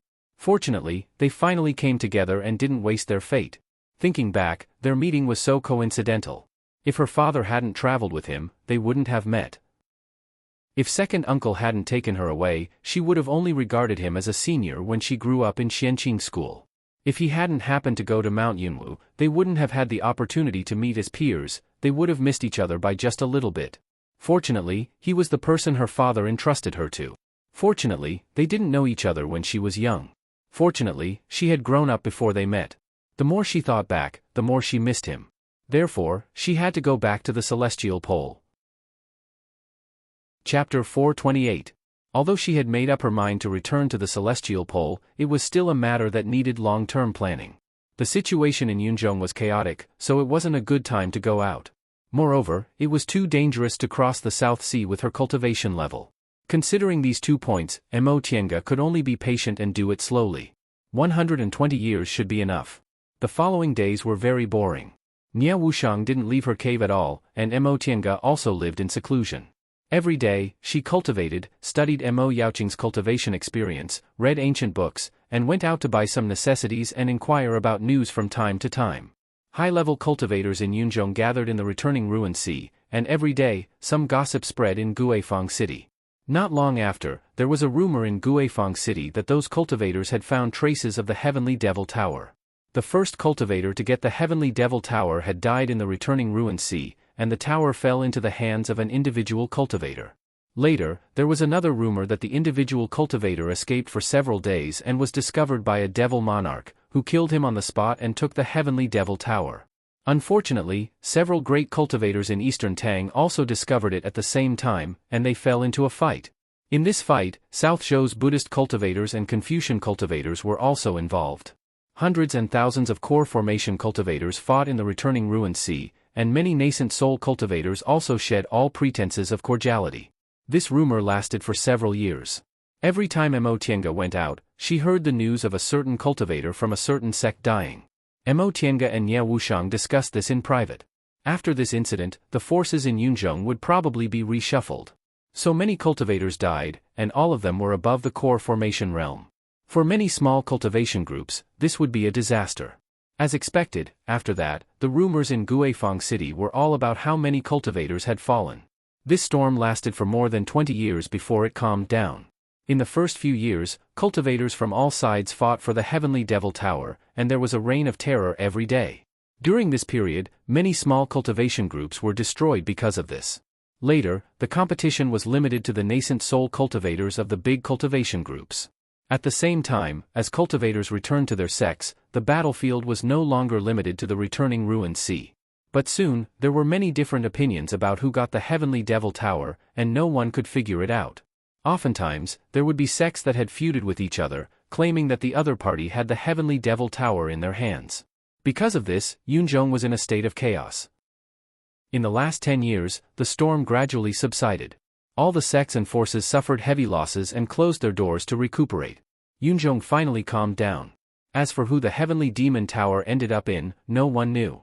Apart from the people who obtained the Heavenly Demon Tower, no one else benefited from this turmoil. Instead, they lost many outstanding core formation cultivators and even nascent soul cultivators. Some people even suspected that this was a conspiracy to make the major forces in Yunzhong kill each other and consume their strength. However, there was no doubt that the Heavenly Demon Tower had appeared. Many cultivators had seen this sacred object before, but it was a pity that before they could figure out how to use it, it had been taken away by others. When Mo Tiange heard this, she thought to herself, how could these nascent soul cultivators not think this might be a conspiracy? However, as long as the Heavenly Demon Tower was real, even if they had doubts, they would still jump down willingly. Advancing to the deification realm, for these nascent soul cultivators who had almost cultivated to the extreme and had no hope of advancing, they would not hesitate to risk their lives for it. Living in Guifang City, what Mo Tiange heard the most was about Guifang Demon Monarch and his subordinates. More than 10 years ago, Guifang Demon Monarch had already returned to Guifang City with his disciples. In this battle, although Guifang City's foundation was not shaken, it suffered a lot of losses. For example, among Guifang Demon Monarch's disciples, the two most likely to advance to the nascent soul realm died in the turmoil. For this, Guifang City's devil cultivators were very worried. Although Guifang Demon Monarch was powerful and was one of the 3 great demon monarchs, his lifespan was really running out.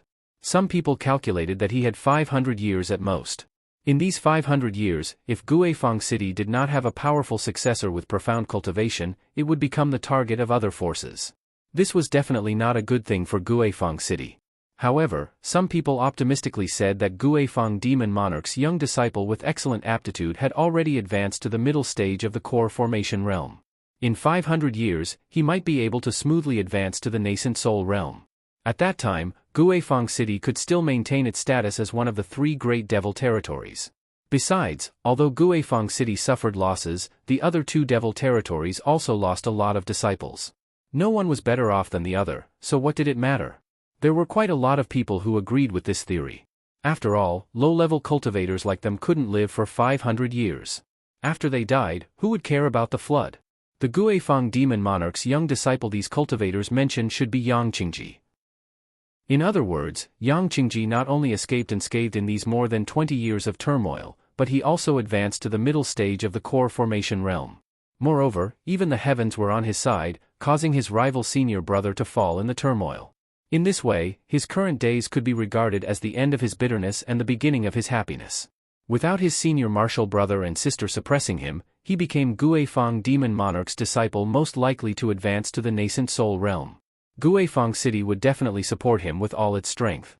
From now on, no one would suppress him, and he would also become the real young lord of Guifeng City. In the past more than 20 years, Nie Wuxiang's refining of the primordial devil aura was quite smooth, but the speed was a bit slow. Until now, she still only refined 1/3 of it. In this case, she still needed 50 years to refine this primordial devil aura for her own use. However, Nie Wuxiang said the subdued primordial devil aura had greatly improved her cultivation level. She estimated that in a few years, she could advance to the late stage of the core formation realm. If she could successfully subdue all the primordial devil aura in 50 years, she could advance to the nascent soul realm. Nie Wuxiang was now a devil cultivator, so mental cultivation was no longer important to her. It didn't matter if she directly entered closed-door meditation here until she advanced to the nascent soul realm. As for Mo Tiange, her cultivation in the past more than 20 years was also very smooth. She didn't take too many medicinal pills, but with her qualifications, Mo Yaoqing's cultivation experience, and the rich spiritual aura in the virtual sky world, her cultivation speed was terrifyingly fast. Now, she had reached the peak of the middle stage of the core formation realm and could enter closed-door meditation to advance to the late stage. Although she felt she passed this time's cultivation, Mo Tiange still decided to advance to the late stage first. Everything had its priorities. Her biggest problem now wasn't that her cultivation speed was too fast, but that her cultivation level wasn't high enough. Therefore, even if she had concerns about her unstable foundation, she still decided to advance to the nascent soul realm first. As for the problem of her mental state, it wouldn't be too late to consider it when she advanced to the nascent soul realm. After making this decision, Mo Tiange spent some time to buy the things she needed for her closed-door meditation. After informing Nie Wuxiang, she entered the virtual sky world to enter closed-door meditation. Sitting in the small room inside the virtual sky world, Mo Tiange didn't cultivate right away. In the past more than 20 years, she didn't just spend her time cultivating. In addition, she also read all the books inside the virtual sky world. She had already used her tool refining technique to grind away the rust on the Fuxing sword in her hand. Although it hadn't recovered its former elegance, it was still faintly shining. She took out the Fuxing sword from her Qiankuan bag. The body of the sword was like a vast expanse of autumn water, cold and chilly. The shape of the hilt was simple and unadorned. Upon closer inspection, 2 ancient characters were engraved on the hilt, Fuxing. Although it was no longer mottled with rust, the whole sword was surrounded by a layer of faintly discernible devil aura. This devil aura looked very faint, but Mo Tiange couldn't get rid of it when she tried. She guessed that this sword had been left in the devil domain for several tens of thousands of years. Over time, the originally weak devil aura accumulated into a terrifying power, gradually corroding the masterless Fuxing sword. After several tens of thousands of years of accumulation, no matter how powerful the Fuxing sword was originally, it still couldn't resist the corrosion of time. She once asked Nie Wuxiang how to deal with this kind of situation, but Nie Wuxiang said she didn't have an answer. Although she grew up with Master Song Feng, the primordial devil great technique wasn't the same as the cultivation technique of devil cultivators. Besides, this kind of situation was too special, so she had no way of knowing. Mo Tiange turned to search for relevant information in the books left by the previous master of the virtual sky world. In the end, Fei told her that in the Middle Ages, there was a secret treasure called spirit-quenching water. This thing was the nemesis of devil aura and was said to be able to eliminate everything related to devil aura. Fei was idle and bored in the virtual sky world. Aside from cultivating and playing with Xueqi, the rest of its time was to read books. It was originally a divine beast, so its intelligence wasn't inferior to that of humans. Its memory was even better, it almost never forgot anything. Emotienga found that book. Sure enough, there was a record of spirit-quenching water, but this water only appeared occasionally in the Middle Ages immortal realm. It was extremely rare and precious. The Middle Ages immortal realm that was called the Middle Ages immortal realm had long disappeared from the world and was nowhere to be found. Emotienga was greatly disappointed and could only give up for the time being. She occasionally took out the Fusheng sword to study whether there was any other way to eliminate the devil aura. In fact, according to Black Moon Devil Monarch, the current Fusheng sword already had a certain amount of power, so it wouldn't be a problem for her to use it as a magic weapon. However, if the devil aura on the sword could be eliminated, the sword could regain its former sharpness. Since this sword was the sword of Fu Yaozi, the #1 cultivator in Yunzhong's history, if it regained its former power, how powerful would it be? Even though Emotienga wasn't too greedy for magic weapons, she still felt agitated when she thought about this. She put away the Fusheng sword, then arranged the items she bought this time one by one. Although she didn't really need spiritual plants, cultivating in seclusion for more than 20 years still cost her a lot of spirit stones. There were most spiritual plants in the virtual sky world, but there were always some ingredients that couldn't be found here, so she had to buy them. Formation tools, talismans, and so on. Although they didn't cost much each time, they added up to a considerable amount. This was Guifang City, so Dao cultivators' things weren't cheap. In the past more than 20 years, Emotienga watched as her pockets flattened. In the past, she received a lot of offerings from the cultivation group, and Bishuan Court once again paid her several tens of thousands of spirit stones. In addition to the many Qiankuan bags she picked up on Demonic Mountain and the belongings of cultivators she killed, she didn't take spirit stones seriously for a while. But even if she had too many spirit stones, they couldn't make up for so many years of not making any money. Moreover, the cost of reaching the core formation realm wasn't small. After realizing this, Emotienga began to plan carefully.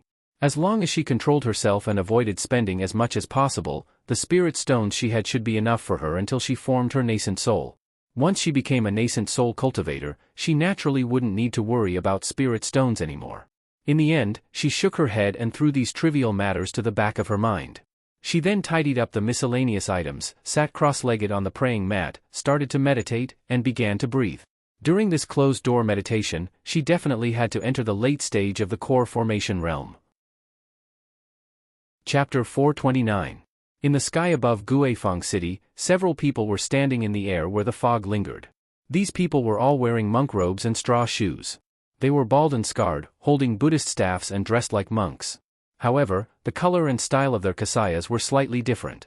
Among them, the one with the most exquisite kasaya and the strongest momentum was an old monk with white eyebrows and a white beard. This old monk was sitting cross-legged on the lotus platform with his palms together and his eyes closed. He was surrounded by other monks with Buddhist beads hanging in front of his chest. "Xueqi, is it here?" the old monk asked. When he asked, his eyes were still closed, his face was calm, and he didn't move at all. A middle-aged monk standing next to him lowered his head and answered, "Yes, master. I've investigated. The person we're looking for is here." The old monk nodded slightly. "Lead the way." "Yes," the middle-aged monk answered respectfully. Then he looked up and said to the others, "Junior martial brothers, let's go." Under the guidance of this middle-aged monk, a group of people hid in the fog and quietly sneaked into Guifang City. However, none of the cultivators in Guifang City noticed them. Even the city protecting restriction didn't move. At this moment, if there were high-level cultivators here, they would find that the old monk with a kind face was actually a cultivator in the late stage of nascent soul, and the disciples around him were all in the core formation realm. Emotienga opened her eyes, looked at her hands, and was overjoyed. With enough medicinal pills and 3 years of closed-door meditation, she finally advanced to the late stage of core formation realm smoothly. This speed wasn't fast, but it wasn't slow either. Before this, her cultivation level was high, but her mental state cultivation hadn't reached the realm where success would come naturally. In the past 3 years, while she cultivated, she used all kinds of panaceas to help her stabilize her spiritual aura and calm her mind. Only in this way could she smoothly advance to the middle stage of core formation realm step by step. For traditional Taoist cultivators like them, if their mental state wasn't strong enough, it would be much more difficult for them to advance. Unfortunately, many Taoist cultivators didn't understand this. Although they knew they had to cultivate their mental state, they didn't pay much attention to it. In this world, spiritual aura was scarce and cultivation was difficult, so many Taoist cultivators took the same path of cultivation as devil cultivators. They only pursued strength and didn't pay attention to mental state cultivation. Once she sensed the abundance of spiritual aura in her body, she stretched her body, then opened the cultivation room's restriction. As soon as the door was opened, Feifei ran in. "Ah, master, you really did advance." Feifei's cheerful voice made Emotienga instinctively feel like there was a conspiracy. She asked warily, "What are you doing?" Feifei blinked. "No, I'm just saying." After a while, it wagged its tail and said, "Master, it's been 29 years. Emotienga understood what it meant. 29 years. It had been 29 years since they discovered that the South Pole Island had sunk. In other words, it had been more than 40 years since she left the celestial pole. The remaining time was less than 100 years. Although she accepted Wanderer Ziwei's task together with Taoist Fangzheng, with Taoist Fangzheng's cultivation level and lifespan, the possibility of him completing the task within 200 years was next to none, so she had to do it herself. Even if she couldn't do it, she had to return to Ziwei's Immortal's cave in the celestial pole. Otherwise, even if Wanderer Ziwei suddenly became kind and didn't want her to die, it would be useless. 29 years. Emotienga sighed. Time was tight. Since she hadn't taken care of the virtual sky world for 3 years, Emotienga spent some time tidying it up. She first ordered the 2 stone sculpture puppets to tidy up the medicinal fields and then to repair the bamboo house. As for the 3 spiritual beasts, they didn't need her care at all. Xiaohua grew up here, so it was more familiar with the spiritual plants in the medicinal fields than she was. As for Feifei and Xiaofan, they already had spiritual intelligence, so she didn't need to worry about them at all. Afterwards, she left the virtual sky world. As soon as she stepped out of her cultivation room, the door of Nie Wushang's cultivation room opened at the same time. "Sure enough, you made a realm breakthrough smoothly." Nie Wushang, who was sitting cross-legged on the stone bed, raised her head and smiled at her. Emotienga looked at her with surprise. "You also made a realm breakthrough." Nie Wushang was now in the late stage of the core formation realm. Her primordial devil aura had converged a lot, but her power had become stronger. Nie Wushang straightened her clothes, got off the bed and walked out of the cultivation room. The two of them sat down casually in the hall. "When we first met, I was in the late stage of the foundation building realm and you were in the middle stage. My cultivation level was higher than yours, and I'm older than you, so how could I fall behind you?" Emotienga was stunned, then burst into laughter. "You actually remember this?" In the cultivation world, it was very common for the younger to have a higher cultivation level than the older. Very few people would judge their cultivation level by age, unless they thought highly of themselves and were unwilling to admit defeat. Emotienga didn't expect Nie Wushang to be so competitive. "I always have to find some motivation for myself." Nie Wushang said sternly, "By the way, since you've advanced to the late stage, what are you going to do next?" "It doesn't matter to me now. It doesn't matter if I enter closed-door meditation here until I reach the nascent soul realm, but you don't seem to be able to, right?" This was exactly what Emotienga was worried about. She thought for a while, then said with a sigh, "What else can I do? The turmoil in Yunzhong is almost over, so it shouldn't matter if I go out now. That being the case, I'd better go find Ling Yunhe. On one hand, I can collect my debt, and on the other hand, I can ask him for information." Nie Wushang nodded. "That's a good idea." She then smiled. "Have you asked around? Is Ling Yunhe still alive?" This Emotienga also didn't know. In Guifang City, the news she heard were all mixed. Eastern Tang was, after all, a bit far away. Even if Jiuyan sect was the #1 sect in Yunzhong, devil cultivators didn't have much interest in its sect head. However, Ling Yunhe shouldn't be that unlucky, right? No matter what, he's the sect head of Jiuyan sect, and he's favored by the elders. He shouldn't have been sacrificed, right? Probably. Nie Wushang shrugged. She didn't care about Ling Yunhe. In any case, the debt he owed her wasn't very useful now. "When are you going to leave?" "Probably." Just as she was about to say something, she suddenly felt a chill on her back. She and Nie Wushang looked at the door at the same time, looking vigilant. "There's someone," Nie Wushang said in a low voice. Emotienga nodded lightly, stood up, and completely activated the restrictions around the cave. At the same time, she spread her divine sense. "They're coming for us," she said. It was very easy to distinguish this point. The cave they chose was very remote. Although there were other cultivators living in the surroundings, they laid restrictions and didn't receive any voice transmissions, so those cultivators were smart enough not to disturb them. But now, there were several auras outside that were heading straight for their cave abode. Among them, there was one aura that was even more shocking. Nascent Soul Cultivator. Nia Wushang also sensed it, and her expression was a bit strange. Why are there nascent soul cultivators? Moreover, their auras are extremely strong. They don't seem to be ordinary people. They lived with nascent soul cultivators all year round, so based on their experience, it was very easy to distinguish between the early stage and the late stage of the nascent soul realm. This person's aura was definitely that of a late-stage nascent soul cultivator. Moreover, his aura was deliberately restrained, and he was deliberately coming for them. Now, they wouldn't believe it if they said they were being too sensitive. As expected, those people finally stopped in front of their cave abode. Xueqi, the old monk on the lotus throne, called out with his eyes closed. He didn't move at all. Yes, master, the middle-aged monk whose Buddhist name was Xueqi answered respectfully. Without needing any instructions, he already stood out. Xueqi stood in front of the cave stone door and said loudly, "Benefactors in the cave, we monks from Mount Baifu's Huayan Temple take the liberty to ask for an audience." The monk's voice wasn't loud, but his breath was steady. His voice was like a heavy bell, entering the ears of the two people inside the cave. After a while, there was still no movement. The monk spoke again, "Two benefactors, we are monks from Mount Baifu's Huayan Temple. We take the liberty to request an audience with you." His tone was neither hurried nor slow, but there was a hint of grandeur in it. A moment later, the cave stone door was finally opened. Two women appeared in front of the monks. One of them was black and the other was white, a Taoist and a devil. Emotienga stood half a step ahead of Nia Wushang. Her gaze swept over the monks in front of her and finally fell on the late-stage nascent soul old monk. She saluted him and said, "Greetings to Senior Buddhist. May I know why masters have graced us with their presence?" The late-stage nascent soul old monk still had his eyes closed and didn't answer. Monk Xueqi, who shouted just now, also didn't say anything. All the monks' gazes fell on the young monk standing on the side with his head lowered and his palms clasped together. The tall young monk raised his head and his gaze fell on Emotienga. He took 2 steps forward and stood next to monk Xueqi. Soon after, he cupped his hands and saluted Emotienga. "Benefactor, do you still remember this poor monk?" Upon hearing what he said, Emotienga stared at the monk with a slight frown. This monk didn't look different from the others.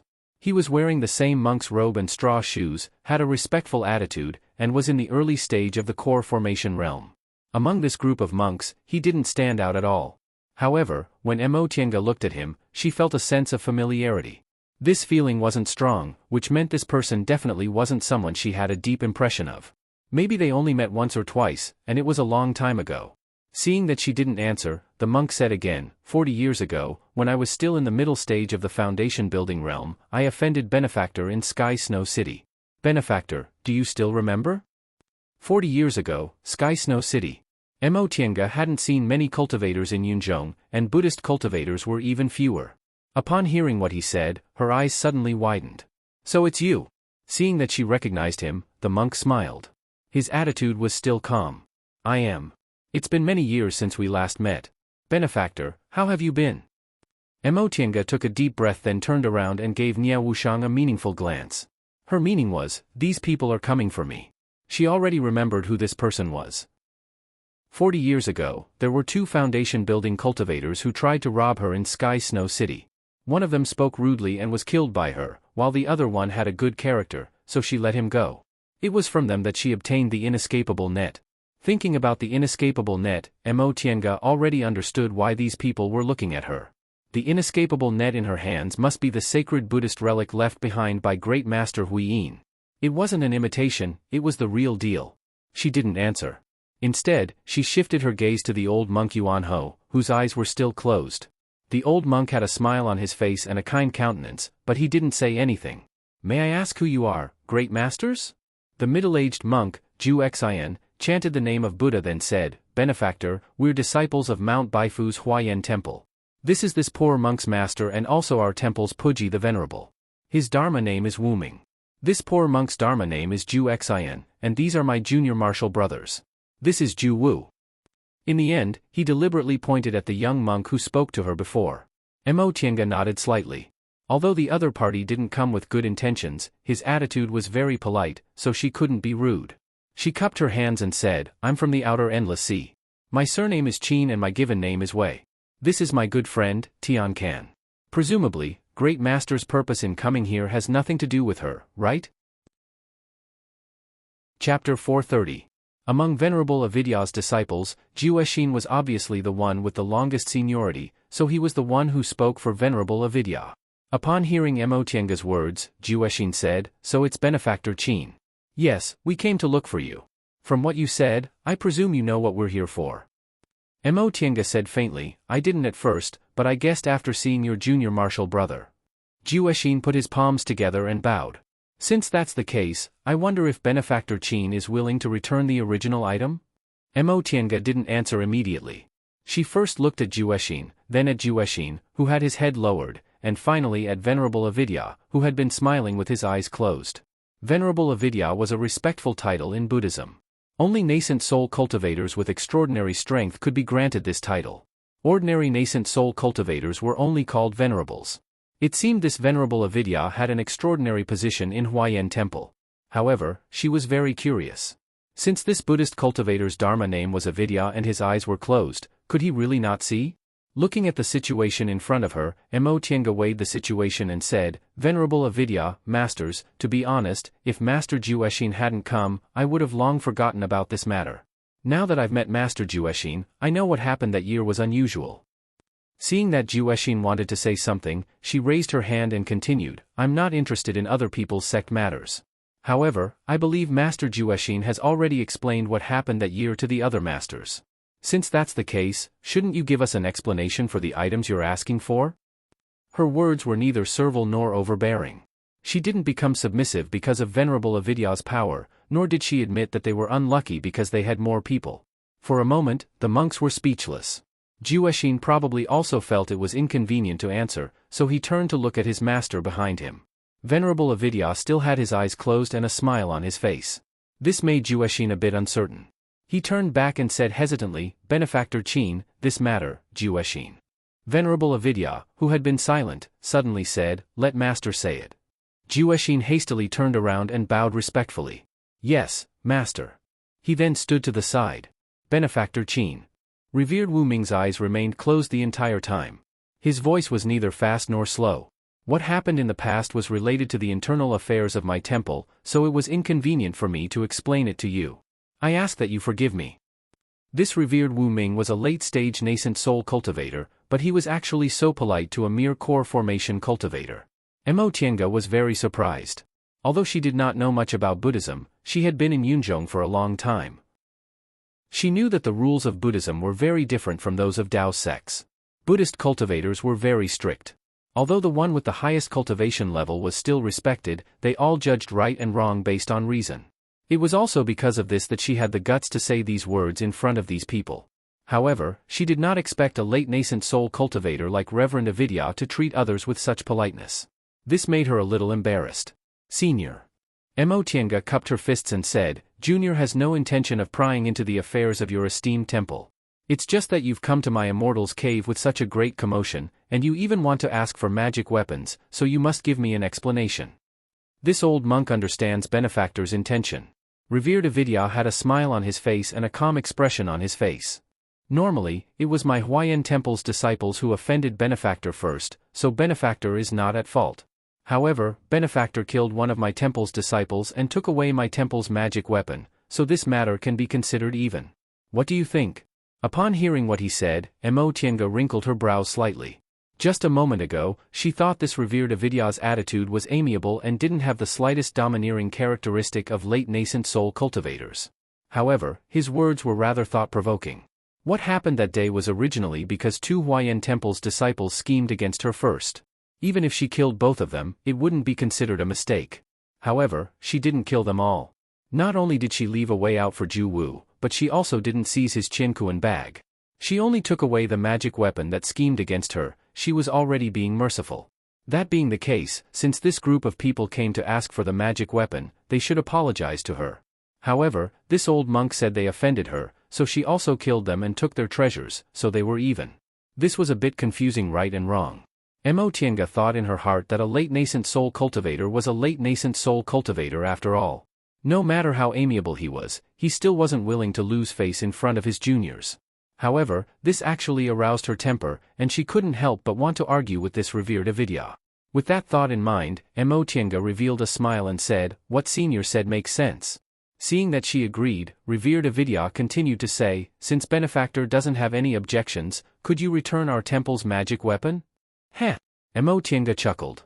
She stared at revered Avidya in front of her and said unhurriedly, Senior just said that 2 of your temple's disciples offended me first, so it's not wrong for me to kill one of them and take away the magic weapon, right? Revered Avidya nodded. Yes. That being the case, between me and your temple, there's no longer a problem of who owes whom, right? Revered Avidya paused for a moment before answering, correct. Emotienga smiled. That being the case, isn't Senior pressuring me by asking me to directly hand over the magic weapon? All the monks were dumbfounded. Even revered Avidya didn't answer. After a moment of silence, someone among the monks couldn't hold back anymore and shouted, Benefactor, the inescapable net is our temple's precious treasure. My master asked you nicely for it, but you actually, Xueqi.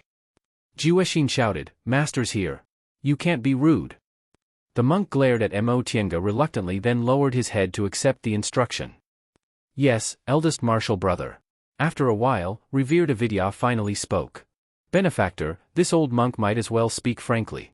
Keeping that magic weapon in your hands is a disaster, not a blessing. If you hand it back to this old monk, at first glance, it might seem like you've suffered a loss, but when disaster strikes, you'll know what this old monk said isn't false.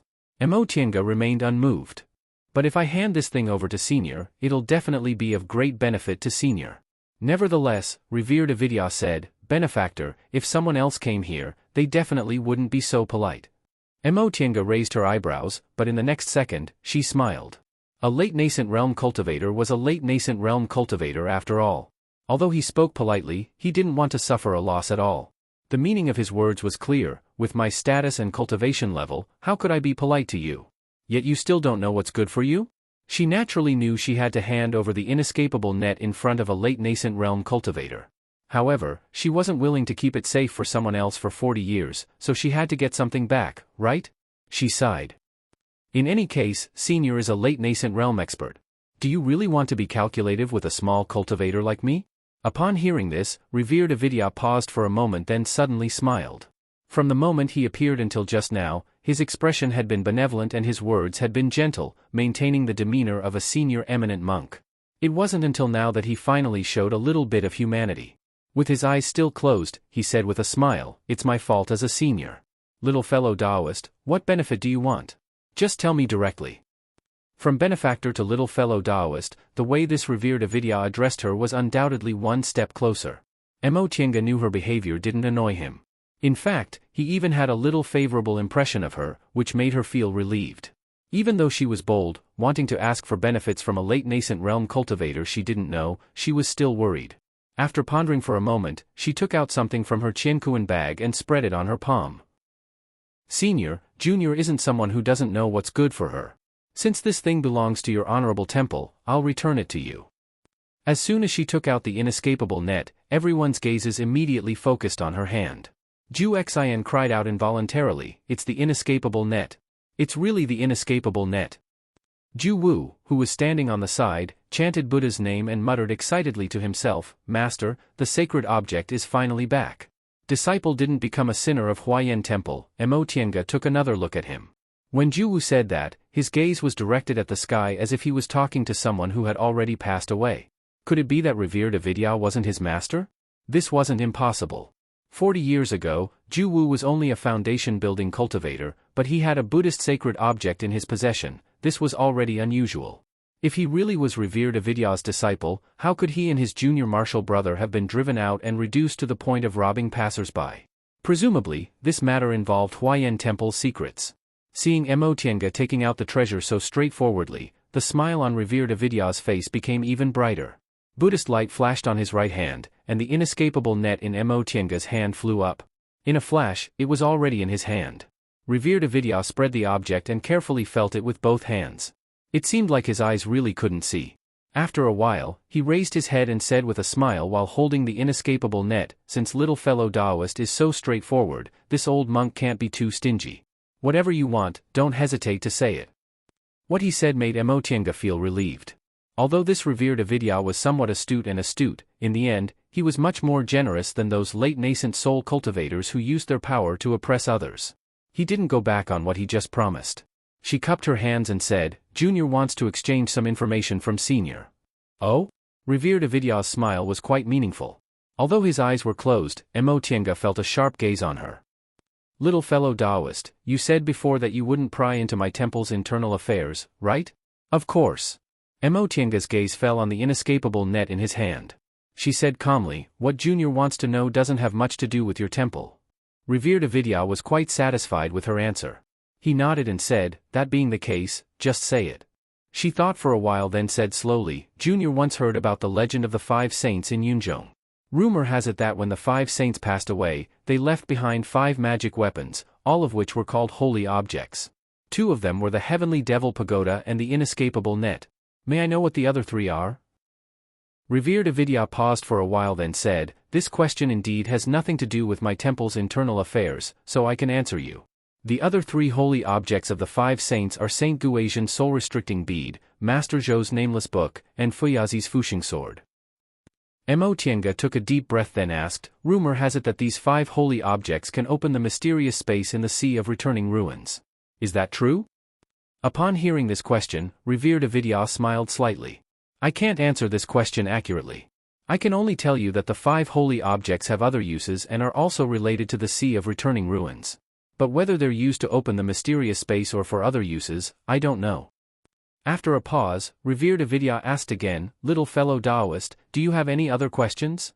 No. Mo Tiange bowed respectfully. Thank you for telling me, Senior. Revered Avidya smiled. He was about to say something, but in the next second, his smile disappeared and he looked up at the sky. At that moment, Mo Tiange heard a deep voice coming from the sky. Old monk Avidya, why didn't you say hello when you came to my Guifeng city? Chapter 431. Mo Tiange raised her head and looked at the source of the voice. Before long, a group of people appeared out of nowhere in the sky filled with devil aura. Late-stage nascent soul. Nia Wushang murmured, her eyes falling on the leading cultivator.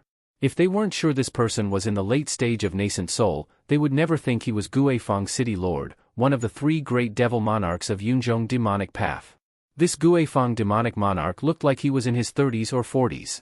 He was thin, had a pale face, and had a gentle bearing. There was no devil aura on his body, but he was elegant like a teacher in the secular world. However, his momentum was extremely strong, not weaker than that of Venerable Avidya. In Guifeng City, who could have such momentum except for Guifeng demonic monarch? Moreover, Mo Tiange saw Yang Qingji standing behind him at a glance. Fellow Taoist Guifeng. The moment he noticed Guifeng demonic monarch, Venerable Avidya had already put away the inescapable net. He put his palms together with a smile and said, I'm just passing by. I have important things to do, so it's not convenient for me to meet you. Hee. Guifeng demonic monarch's voice was a little hoarse, and he looked coldly at the Buddhist cultivators below. Old monk Avidya, as Venerable Puji, it doesn't seem right for you to bring so many disciples into my Guifeng city without greeting us, right? The cities of the demonic path were different from the cities of the righteous path. Whether it was the state of Eastern Tang or the state of Southern Zhou, they all had their own royal families and prefectures. Even in a cultivation city like Sky Snow City, there were officials appointed by the imperial court to manage the mortals and take care of mundane affairs. Sky Snow City was under the influence of Ling Clan, but nominally, anyone could come and go. However, Demonic Path City was built by the city lord and belonged to him. It had nothing to do with the royal family of Northern Qilin Nation. Therefore, Guifeng City was actually Guifeng demonic monarch's private territory. Venerable Avidya came to Guifeng City, but he didn't greet Guifeng demonic monarch and didn't go through the city gate. How could Guifeng demonic monarch just let it go? However, Mo Tiange was very curious. No matter what, Guifeng devil monarch was one of the 3 strongest devil monarchs, and Guifeng City was also his private territory. Why did he only find out after revered Avidya brought his disciples into Guifeng City? Could it be that revered Wu Ming had some secret technique that blocked the Ghost Square demon monarch's divine sense? However, a late Yuan cultivator was a late Yuan cultivator after all. Although he was a bit late, he still arrived before revered Avidya left. Venerable Wu Ming, on the other hand, was still smiling, and there was not even a hint of guilt on his face. Fellow Taoist Guifeng, why do you have to be so calculative? This old monk will leave with my disciple right now. How about it? Humph. Ghostcraft Fiend Monarch said coldly, Old monk, you have a good plan. You want to leave? Leave it here first. Something? Revered Wu Ming looked surprised. Fellow Taoist Guifeng, what are you talking about? If she hadn't personally handed the inescapable net to Venerable Avidya just now, Mo Tiange would have thought he really didn't take anything. Such a benevolent-looking eminent monk actually acted like a scoundrel so naturally, it really made people speechless. Ghostcraft Fiend Monarch's expression darkened. Old monk Avidya, don't be so shameless. This is Guifeng City, not your Baifu Mountain. This old monk may be old, but his eyes aren't blurry. There's no need for fellow Taoist Guifeng to remind me, revered Avidya answered with a smile. Seeing Ghostcraft Fiend Monarch's darkened expression, Mo Tiange pulled Nia Wushang and cautiously retreated a few steps, hiding inside the cave.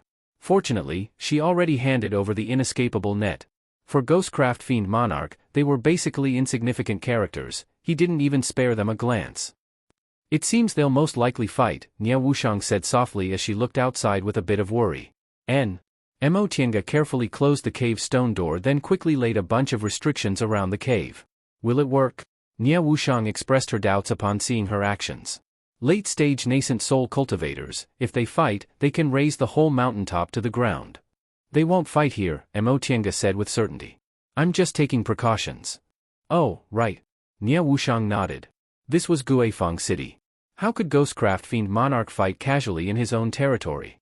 A battle between late nascent soul cultivators could possibly destroy an entire city. Bald donkey.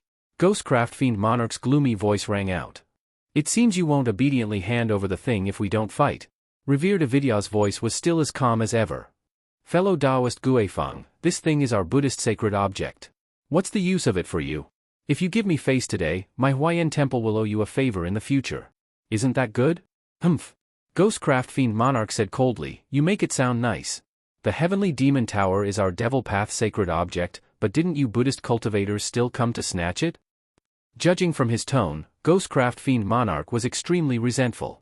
Could it be that the Buddhist cultivators played a part in his failure to snatch the Heavenly Demon Tower this time? Fellow Taoist Guifeng. Revered Avidya dragged out his tone as if he was patiently persuading him. The matter regarding the Heavenly Demon Tower was out of control in the end. We also had no choice. Now that it's over, it's useless to argue about it, isn't it? This old monk looks like an eminent monk, but how could he be so shameless? Nia Wushang said in a low voice. She could also be considered a devil path cultivator now, so she really couldn't stand revered Avidya's behavior. Mo Tiange smiled. That depends on who he's dealing with.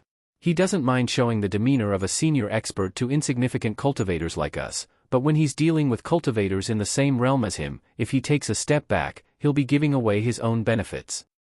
Nia Wushang nodded then said with a sigh, even if the Buddhist commandments are stricter, they're still cultivators after all. In front of benefits, they have to fight for it. Mo Tiange didn't say anything. Compared to other Taoists, the teachings of Buddhism were obviously gentler, but no matter how gentle it was, it had its limits. Revered Avidya didn't mind a junior like her negotiating conditions in front of him, and he was willing to give her some benefits. For him, she was still too insignificant. How could people haggle with ants? But in front of cultivators in the same realm as him, like Guifeng Demon Monarch, he wouldn't take half a step back. He couldn't give up something that a late-stage nascent soul cultivator fancied. If he retreated, he'd lose the benefits of himself and the entire Huayan temple behind him. Cut the crap. You snuck into my Guifeng city, so don't even think about leaving with that thing. Guifeng Demon Monarch was already impatient. When he said that, the two of them felt the spiritual aura pressure suddenly increase.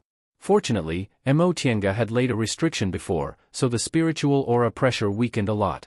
Besides, Mo Tiange's soul-refining art had been cultivated to a very high level, and Nia Wushang had strong primordial devil aura in her body, so they weren't affected. Fellow Taoist Guifeng, don't be so anxious. Isn't it bad to fight and kill for no reason? Both of us lost a lot in the Sea of Returning Ruins last time. It's time for us to recuperate.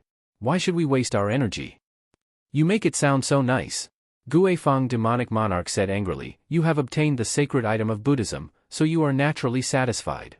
If I allow you to sneak into my Guifeng city and take away a sacred item, how can I have the face to live in this world? Old bald donkey, I'll give you two choices. 1, we'll have a good fight outside the city. If you win, you're free to come and go, and I won't say a word. If you lose, you'll leave the thing behind obediently, and you can still leave safely with your disciples. 2, I'll directly activate Guifeng City's great restriction and kill you and your disciples at the risk of destroying the city. What do you think? Choose one. In the end, Guifang Demon Monarch's tone became gloomy. Obviously, he couldn't let this matter go. These two choices were very simple. Either one fight to decide the outcome, or the other fight to the death. What Emotienga guessed was right. This was Guifang City, so Guifang Demon Monarch couldn't possibly not care about it at all, so he proposed the first solution. In this way, Guifang City could be unscathed, and Venerable Avidya wouldn't be distracted by the safety of his disciples. However, whoever lost would lose the holy object, and they couldn't go back on their word. But if they chose the second solution, it would be a fight to the death. Guifang Demon Monarch would bet Guifang City, while Venerable Avidya would have to pay with his and his disciples' lives. At first glance, this solution seemed to make Guifang Demon Monarch suffer more losses, but Guifang City was a place he had been managing for 1,000 years. How could he let others come and go? Once he activated Guifang City's great restriction, Venerable Avidya would most likely die no matter how powerful he was. Of course, with the great divine power of a late nascent soul cultivator, Guifang City and all the cultivators in the city would disappear from the world. At that time, although Guifang Demon Monarch survived and obtained the Buddhist holy object, his 1,000-year foundation would be destroyed in a day. Moreover, he was very likely to be seriously injured, and his cultivation level might be greatly damaged. In the end, he wouldn't have a good ending. It wasn't easy to cultivate to the nascent soul realm. Breaking through to the late stage of the nascent soul realm was even more rare among nascent soul cultivators. The higher the level of a cultivator, the more they cherished their lives. The first solution was the one that suited their interests. However, in addition to this, it also depended on Venerable Avidya's confidence and the importance of this Buddhist holy object. If Huayan Temple didn't hesitate to use the whole temple to retrieve this Buddhist holy object, then Venerable Avidya would have to fight Guifang Demon Monarch even if he had to sacrifice the lives of himself and his disciples. "Hey, fellow Taoist Guifang."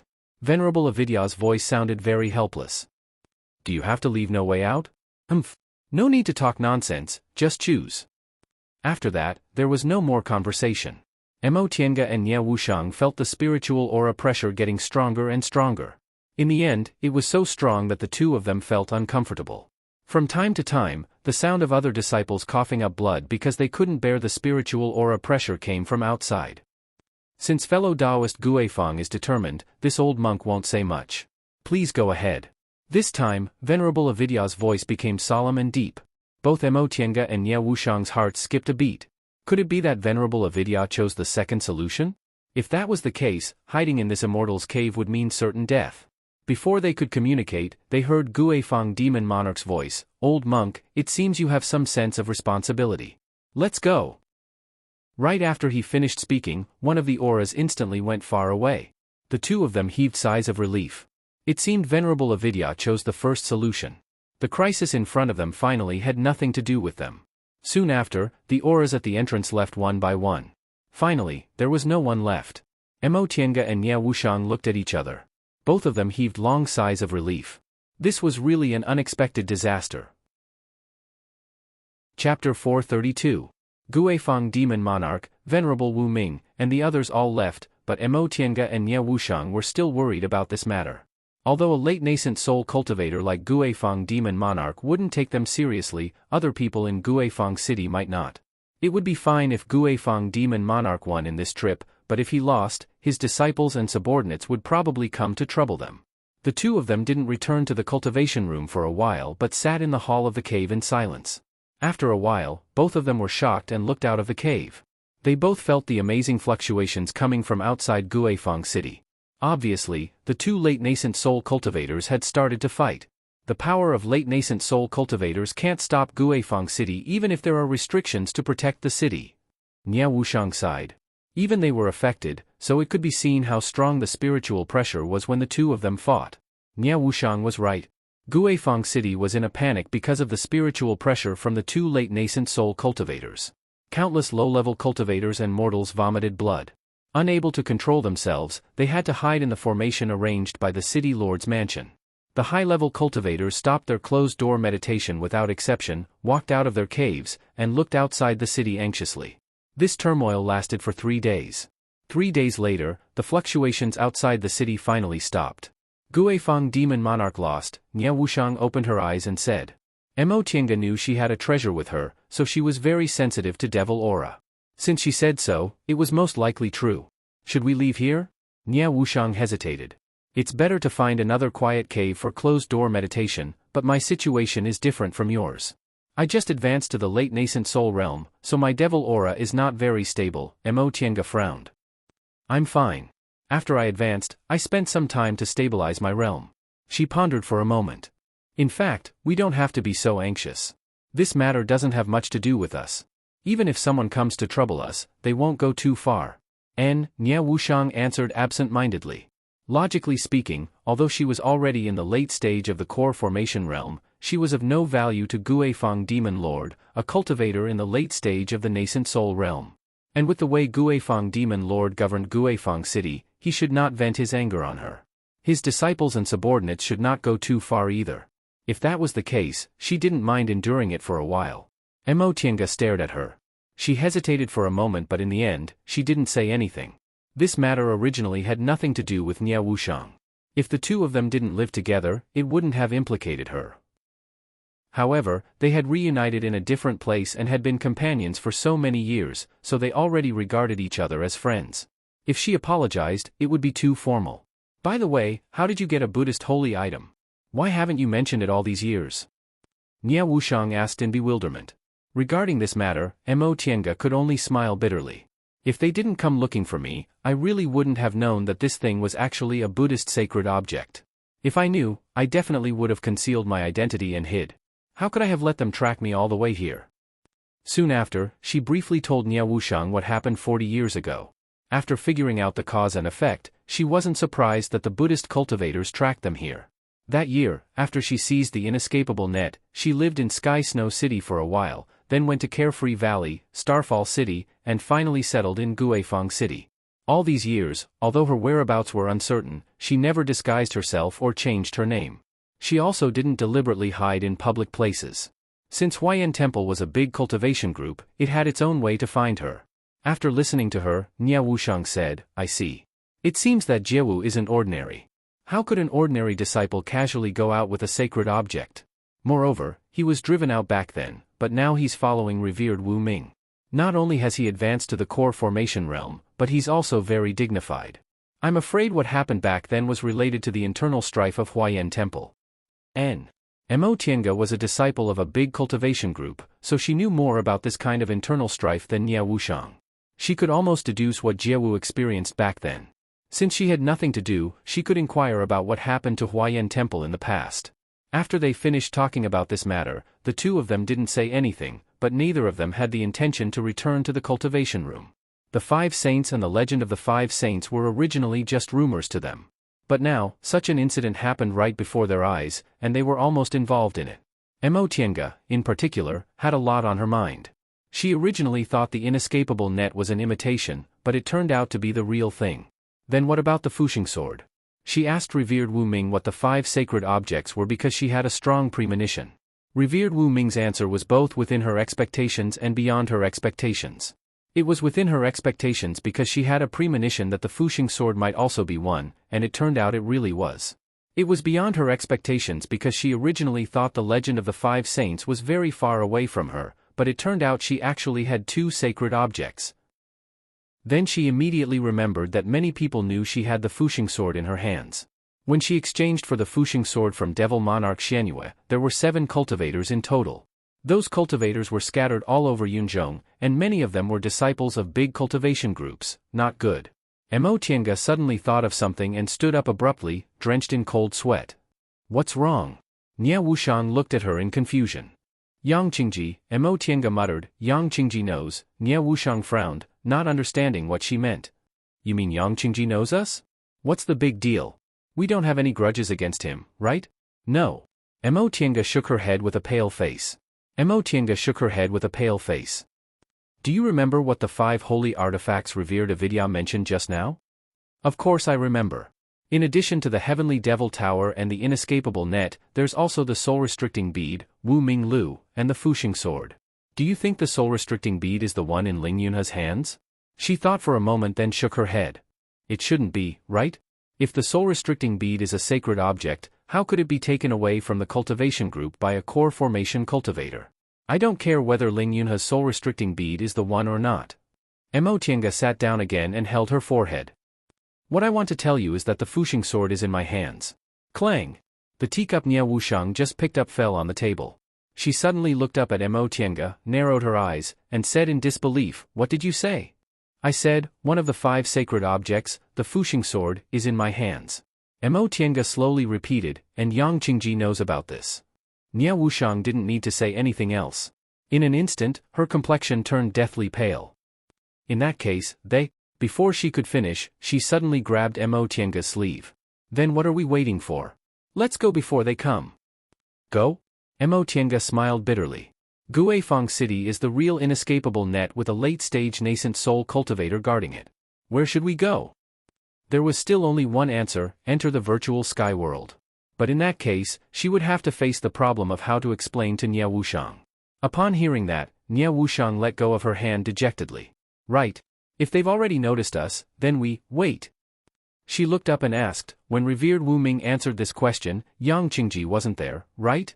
"Right." Mo Tiange hesitated for a moment. "But if revered Wu Ming knows, doesn't Guifang Demon Monarch know? Then think about it. When Yang Qingji first knew you had the Fuxing sword, did he have any special reaction?" Mo Tiange thought for a moment, then shook her head. "I exchanged the Fuxing sword from a devil cultivator. At that time, there were several core formation cultivators present. If they knew, how could they let me exchange it? At that time, in their eyes, the Fuxing sword was just a very useless ancient treasure that lost its former power but was still very famous." Nia Wushang breathed a sigh of relief. You see, Yang Qingji didn't know at that time, so Guifang Demon Monarch didn't tell him before. Maybe he still doesn't know? Mo Tiange pondered silently. During this period of time, it was really hard to say whether Guifang Demon Monarch told Yang Qingji or not. In the past few decades, the Heavenly Devil Tower caused turmoil in the whole of Yunzhong, and the legend of the 5 saints of Yunzhong became widely known. Under such circumstances, the 5 sacred objects, which were originally very secretive, became an interesting anecdote passed by word of mouth among Yunzhong cultivators.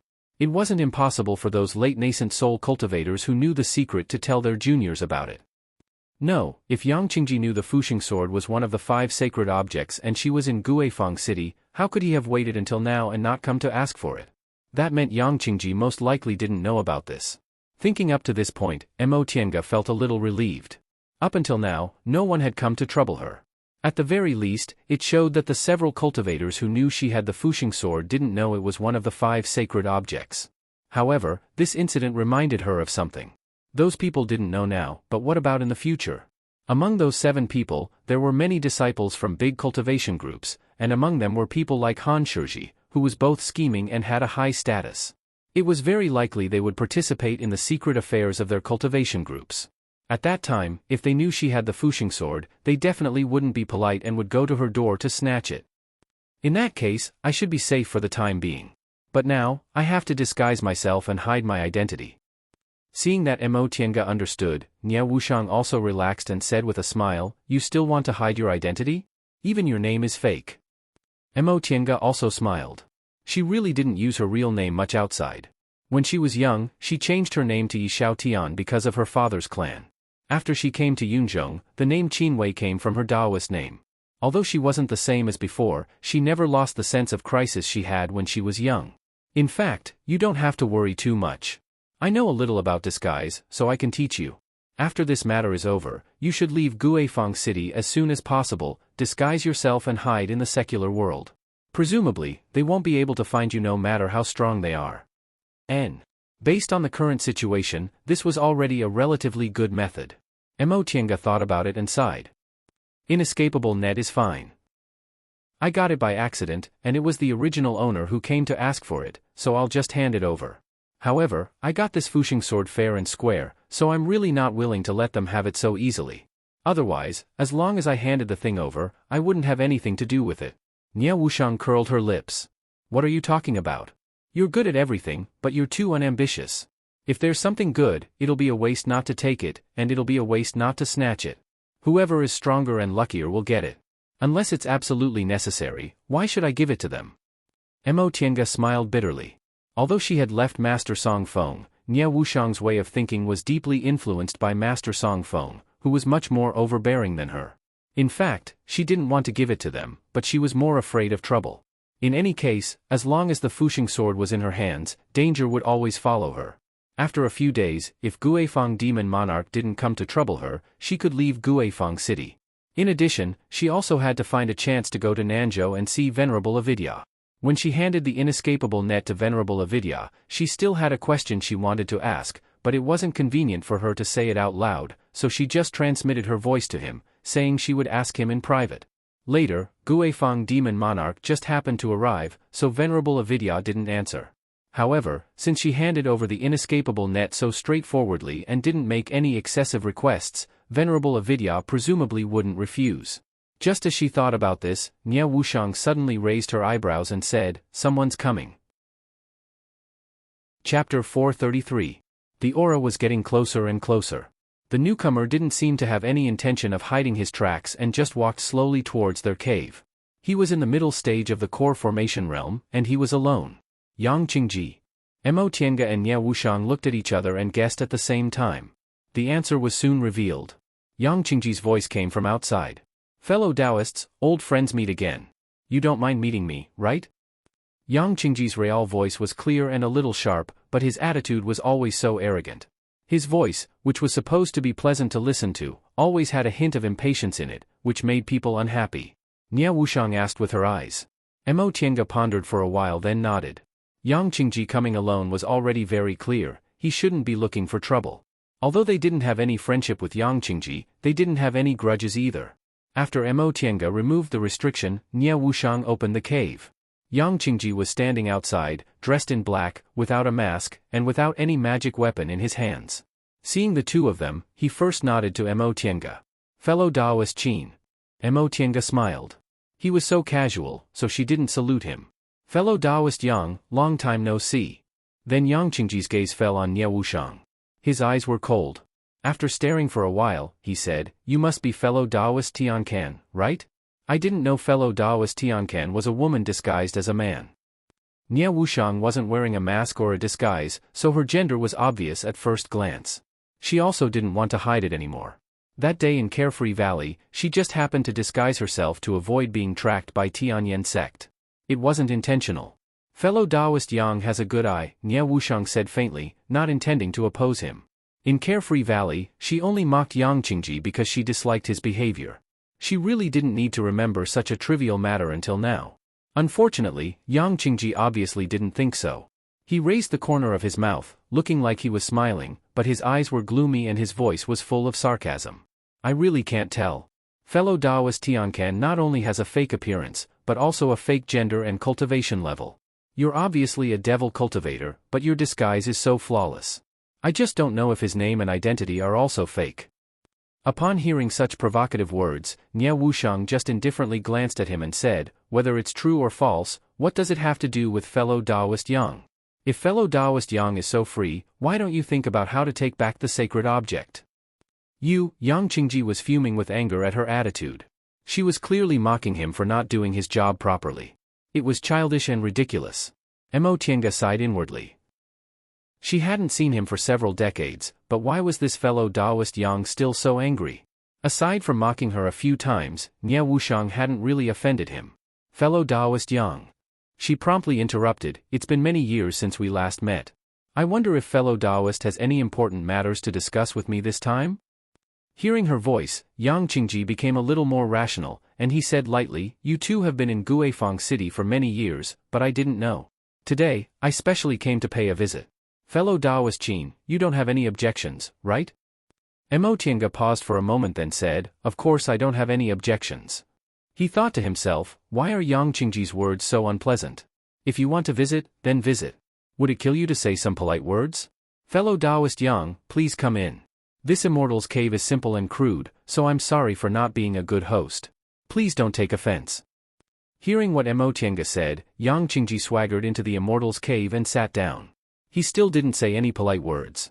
However, no matter how rude he was, Mo Tiange didn't mind. It was fine as long as he didn't come for the supporting sword. The three of them sat down. Yang Qingji sized up this simple immortal's cave with a critical gaze, Nie Wuxiang was bored, and Mo Tiange was full of doubts. After a while, Yang Qingji finally finished sizing up the place. He picked up the teacup and took a sip, then said, "Fellow Taoists, since you came to Guifang City, why didn't you come to say hello? If it weren't for this coincidence, I wouldn't have known you two were here." Mo Tiange smiled and said, "Presumably, your master has already investigated. When fellow Taoist Tiancan and I came here, we were both injured and were looking for a place to recuperate. Later, Yunzhong was in chaos, so it wasn't convenient for us to disturb you." Yang Qingji looked a little uncomfortable when he heard the word investigated. He said he came to visit, but in fact, he was ordered by his master to see if there was anything unusual about these two people. After all, things like Buddhist sacred objects were obtained from them, so he had to be cautious. While he was drinking tea with his head lowered, he secretly glanced at Mo Tiange and Nie Wushang. He only felt relieved when he found that their expressions were normal, as if this kind of thing was common and they didn't care about it at all. However, he was thinking too much. Not to mention that they didn't have any friendship. Even if they did, it wouldn't be a big deal for them to come and probe them when they encountered such a big event. Mo Tiange and Nie Wushang were used to it, so why would they care? This also showed that although Yang Qingji's master was complicated, he himself didn't understand the ways of the world. Fellow Taoist Yang. Since Yang Qingji didn't say anything for a long time, Mo Tiange had to break the silence first. "We haven't seen each other for 40 years since we parted at Carefree Valley. I didn't expect you to advance to the middle stage smoothly. Congratulations." Yang Qingji said uncomfortably, "Why are you so polite, fellow Taoist Qin? If you want to congratulate me, it's the two of you who advanced to the late stage. My achievement isn't worth mentioning." Mo Tiange said with a smile, "How is it the same? Fellow Taoist Tiancan and I have been hiding in Guifang City all these years and haven't gone out to gain experience. On the contrary, fellow Taoist Yang not only escaped from the turmoil in Heavenly Devil Tower, but also advanced. This is much better than us cultivating in seclusion." Although it was a compliment, Mo Tiange wasn't talking nonsense. They hadn't seen the situation in Yunzhong in the past few decades, but they knew how tragic it was from the news outside. It wasn't easy for Yang Qingji to survive in this kind of turmoil and even advance successfully. Yang Qingji's expression became a lot better after hearing this. He showed a slight smile and said, "Fellow Taoists, you're busy, so I won't waste your time. In fact, I came here for two reasons. First, I reunited with an old friend, so I came to visit. Second, fellow Taoist Qin actually has a Buddhist sacred object in your hands. I'm very curious, so." "I see." Mo Tiange's expression was calm. She said with a smile, "In fact, I also think this matter is very inconceivable. If Huayan Temple hadn't come looking for me, I wouldn't have known I had a precious treasure. Alas, I had a precious treasure but didn't know it. When I found out, I had to hand it over. It's obvious that this thing really doesn't belong to me. It's useless to ask for more." When she said this, Mo Tiange looked regretful and deeply regretful. Seeing that she didn't seem to be pretending, Yang Qingji couldn't help but sympathize with her. He said, "Fellow Taoist Qin, you don't have to feel too regretful. The Heavenly Devil Tower alone caused several decades of turmoil in Yunzhong and countless cultivators died. It's clear that sometimes having a precious treasure isn't a good thing. Cultivators like us don't have enough strength to hold this kind of magic weapon, so it's better to hand it over. Otherwise, it's not worth it to lose our lives." Fellow Taoist Yang is right. Mo Tiange readily agreed. "If I didn't think that way, I also wouldn't have been willing to hand over this treasure. Who told us to have low cultivation levels? There are some things we can only endure." It's good that fellow Taoist Qin can think things through. When Yang Qingji said this, his tone was a bit awkward. Once he finished speaking, he impatiently asked, "May I know how fellow Taoist Qin obtained this Buddhist holy relic?" Mo Tiange already knew she had to explain everything, so she didn't waste any time. She told them what happened 40 years ago. In the end, she said, "Speaking of which, not long after, I met fellow Taoist Yang, but I don't know if fellow Taoist Yang was in Sky Snow City at that time." "I see." Yang Qingji felt it was a pity. At that time, he seemed to be rushing to Sky Snow City, but unfortunately, he almost missed the holy relic. However, even if he ran into it, it would have been useless. At that time, he had no idea this thing was one of the 5 holy relic. Feeling there was nothing to ask about this matter, Yang Qingji changed the subject. "May I know what fellow Taoists plan to do next?" Seeing that Yang Qingji didn't ask any more questions, Mo Tiange breathed a sigh of relief and said with a smile, "What else can I do? Fellow Taoist Yang also knows I'm not from Yunzhong. If it weren't for the turmoil in Yunzhong these past few decades, I would have left and returned to my hometown. Now that the turmoil has gradually subsided, I'll leave as soon as I finish dealing with my own affairs." "Oh, I forgot. Speaking of which, fellow Taoist Qin, you've been in Yunzhong for a long time. You haven't returned for a long time, you must miss your family very much, right? Yes. Mo Tianga's eyes were filled with longing. Maybe they'll come to Yunzhong. What about fellow Taoist Tian Can? Yang Qingji shifted his gaze to Nie Wushang. Why haven't you spoken? Nie Wushang seemed to be lost in thought. Upon hearing his voice, she glanced at him and said faintly, I don't like to talk. What do you want to ask, fellow Taoist Yang? Yang Qingji frowned slightly and repeated his question. May I know what fellow Taoist Tiancan plans to do next? Do you want to leave Guifang City? Nie Wushang was silent for a moment before she answered, I can't answer fellow Taoist Yang for the time being. I've always done things as I please. I might leave tomorrow, or I might stay here for a few more years. She really couldn't make up her mind. Although the matter of the Buddhist holy relic had nothing to do with them, it was hard to say what consequences it would have. But if she left in her current state, it wouldn't be appropriate. Seeing that the atmosphere was a bit strange, Mo Tiange smiled and said, fellow Taoist Yang only asked about us, but I wonder what your plans are? We've been in Guifang City all these years. I heard you're the disciple most likely to advance to the nascent soul realm under your master, and you're very valued. Once you advance to the nascent soul realm, you might inherit the position of the city lord. It's really worth celebrating. When this matter was brought up, Yang Qingji didn't look happy at all. He said faintly, fellow Taoist Qin is considerate. Unfortunately, this isn't what I want. Upon hearing his words and tone, Mo Tiange really wanted to step on Yang Qingji's face. Even if he still looked like a teenager, he was already a core formation cultivator. No matter how young he was, he'd lived for more than 100 years. Could it be that he didn't know how to say polite words? This time, she didn't feel like replying. The three of them sat in silence for a while. Yang Qingji finally realized the atmosphere wasn't right. He looked at Mo Tiange then looked at Nie Wushang. He wanted to say something, but in the end, he swallowed his words and said gloomily, fellow Taoists, it seems you have something to do, so I'll take my leave first. I'll visit you again later if I have the chance. Upon hearing what he said, Mo Tiange and Nie Wushang finally smiled and stood up to see him off. Fellow Taoist Yang, please go ahead. We'll meet again if there's a chance. Yang Qingji looked at Nie Wushang's rare smile and felt even more depressed. He casually cupped his hands then stood up to leave. Chapter 434. Yang Qingji's visit basically showed Guifang demon monarch's attitude. The Buddhist sacred object was no longer in Mo Tiange's hands, so the two of them had no value to Guifang demon monarch. Since Yang Qingji didn't say anything, they shouldn't have any trouble. Mo Tiange breathed a sigh of relief, but she wasn't completely relieved. She still had the Fuxing sword, so she had to hide her traces as soon as possible before others found out. Nie Wushang also understood this, so she hurriedly taught her some disguising techniques and taught her the appearance-mimicking technique. The so-called appearance-mimicking technique was actually a kind of illusion technique. This kind of technique could even fool high-level cultivators, but Nie Wushang said that since it was a technique, it could be cracked. Although her technique could be regarded as high-level, it probably couldn't fool late-stage nascent soul cultivators. For this reason, Nie Wushang especially told her that it'd be best for her to master the art of disguise as soon as possible. The crudest method was also the one that was the hardest to crack. If she could dress herself up perfectly, it wouldn't matter how strong other people's divine senses were. Mo Tiange agreed to each of her instructions, then she bid farewell to Nie Wushang and quietly left Guifang City. Of course, Guifang demon monarch must have known about this. However, she was useless now, so no one came to stop her. She boldly left Guifang City, fled east for several hundred miles, and entered the complex mountain range of northern Lin country. There were neither outstanding spirit veins nor dense devil aura here. Except for a few low-level cultivators, there was no one else here. Mo Tiange carefully paid attention to her back. After finding no traces of others, she entered the virtual sky world and disguised herself according to Nie Wushang's instructions. She stayed in the virtual sky world for several days.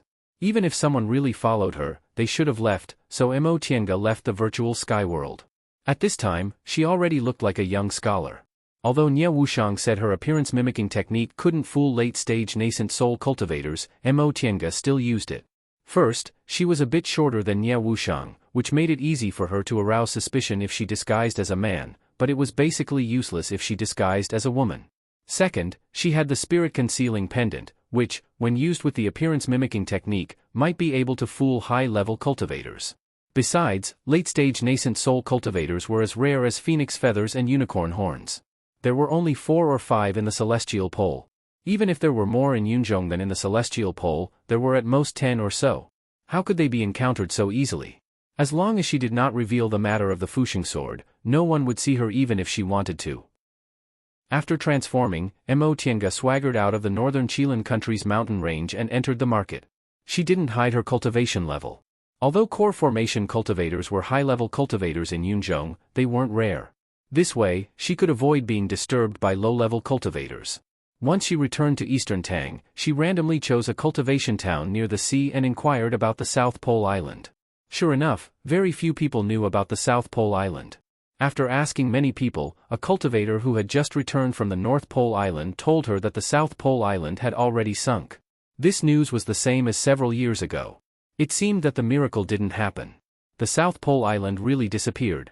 Mo Tiange had long been mentally prepared for this, so she wasn't too depressed. She quickly pulled herself together and continued to inquire about information. Actually, she could have gone to the Jiuyan sect to ask for information while she was collecting the debt from Ling Yunhe. Or she could have gone to Nanzhou's Baifu Mountain and asked revered Wu Ming for advice. However, she didn't dare to rashly reveal her identity because of the Fuxing sword, so she could only put this matter aside for the time being. Deepwater City was a small city located on the edge of the North Sea. In terms of size, it was only slightly bigger than an ordinary town. In terms of power, there was only one small and medium-sized cultivation group with an early-stage nascent soul cultivator in the surrounding area. However, this small city was very prosperous because it happened to be located on the edge of the North Sea, across the sea from the North Pole Island. No matter how rich a place was, a teleportation formation was still too expensive for low-grade cultivators. Thus, crossing the sea became their choice. Moreover, there were many low-level sea beasts in the sea area near Deepwater City, so some low-level cultivators made a living by hunting beasts in the vicinity. Relying on these low-level cultivators, Deepwater City gradually prospered and became a small beast core trading market on the edge of the North Sea. Over time, even some high-level cultivators who were too lazy to go to the North Pole Island would come to Deepwater City to look for some special beast cores. The tea house in Deepwater City was particularly lively today. Most of the cultivators coming and going in a city were of the same standard.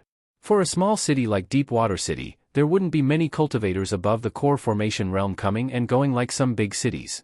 Usually, only foundation building cultivators were in charge of the tea house in Deepwater City.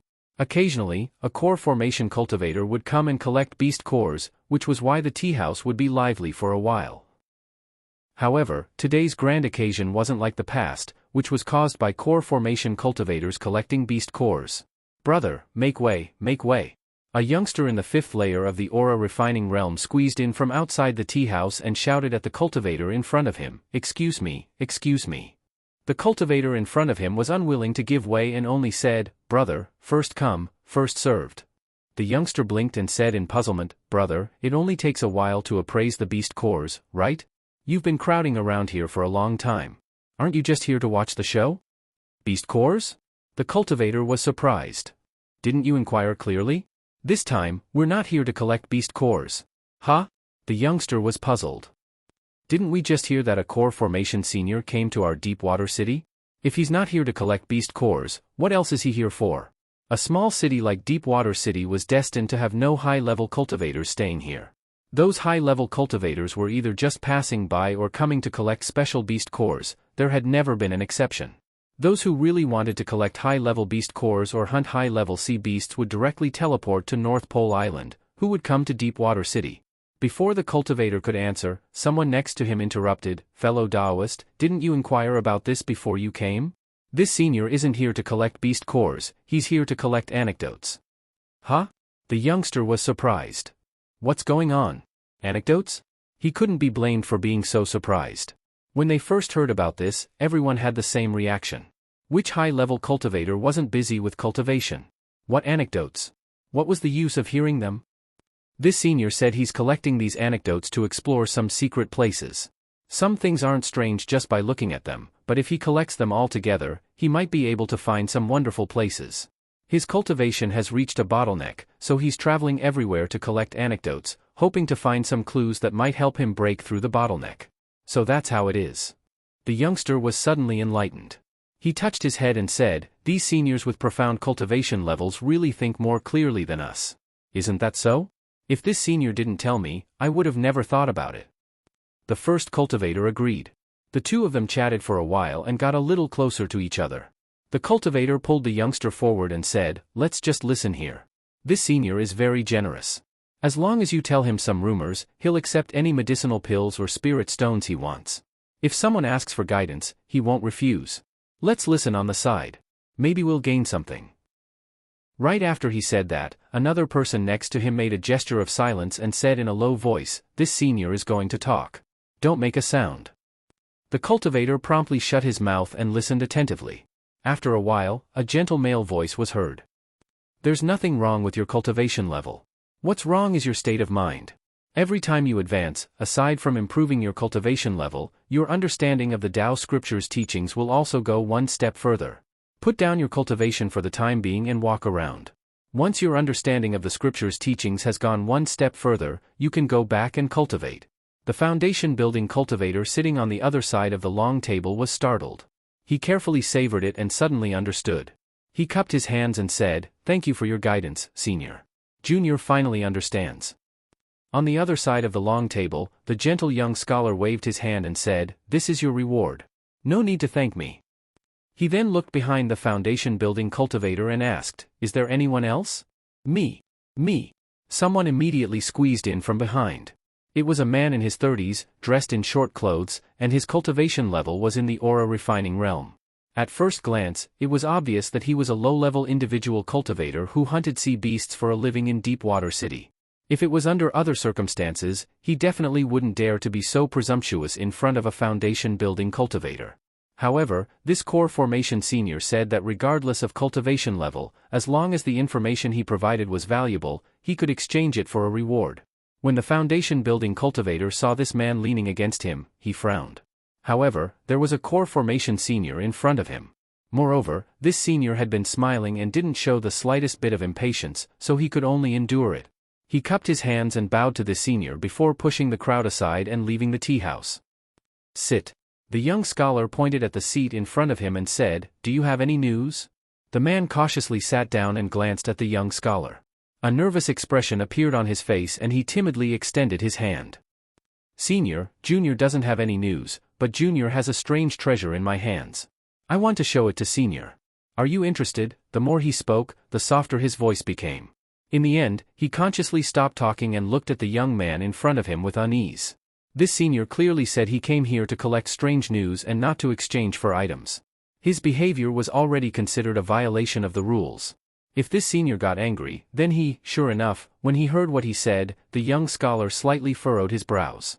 However, in the next moment, his gaze still fell on the man's hand. This was a translucent red, sparkling and translucent stone that emitted a faint spiritual aura. For aura refining cultivators, this was indeed a treasure. However, for a core formation cultivator, this spiritual aura was a bit too weak. The young scholar was about to speak when he suddenly noticed something. He reached out and picked up the stone in the man's hand. After carefully examining it, he said, "This is fire obsidian. It can't be considered too valuable and it's also a bit too small. However, its quality isn't bad, so it has some value." Hearing what he said, the man was delighted and promptly nodded. "Senior has good eyes. When I took this stone to the shop to sell, they were only willing to pay 10 spirit stones. The shopkeeper didn't know what it was, so I never sold it. Senior, do you want it?" The young scholar thought for a moment then said, "This thing is somewhat useful to me, so there's no harm in taking it. 10 spirit stones is indeed a bit low. With this kind of quality, it's probably worth about 100 spirit stones. Take a look, do you want spirit stones or medicinal pills?" "About 100 spirit stones." The man was overjoyed. For a low-level cultivator like him, 100 spirit stones wasn't a small amount. However, when he looked at the several jade bottles and piles of spirit stones on the table, he gulped and cautiously said, "Senior, can I exchange them for medicinal pills?" The young scholar nodded. "Of course you can." As he said that, he pushed one of the jade bottles towards the man. "This bottle of medicinal pills is for aura refining cultivators to take. This bottle is worth about 180 spirit stones, so the value is about the same. Take it." Thank you, Senior. The man grabbed the jade bottle, put it into his chinkuan bag, and repeatedly expressed his thanks. The young scholar waved his hand. "Go." Then he raised his voice and said, "Is there anyone else?" Me. Seeing the man's encounter, some low-level cultivators who were originally just watching the fun also came forward. This senior was good-natured and generous. If they could exchange some medicinal pills worth a few spirit stones with him, they would definitely make a profit. Chapter 435. At sunset, the cultivators surrounding the tea house in Deepwater City finally dispersed in groups of 2s and 3s. The tea house's manager, an old cultivator with a grizzled beard who was still in the early stage of the foundation building realm, came forward and asked respectfully, "Senior, it's getting late. Do you need me to arrange a place for you?" The young scholar stretched himself, picked up the folding fan on the table, and said, "I'm looking for a place to stay. Sorry for troubling you." I don't dare. The manager hurriedly stepped aside. Senior's guidance has enlightened Junior. It's Junior's honor to do something for Senior.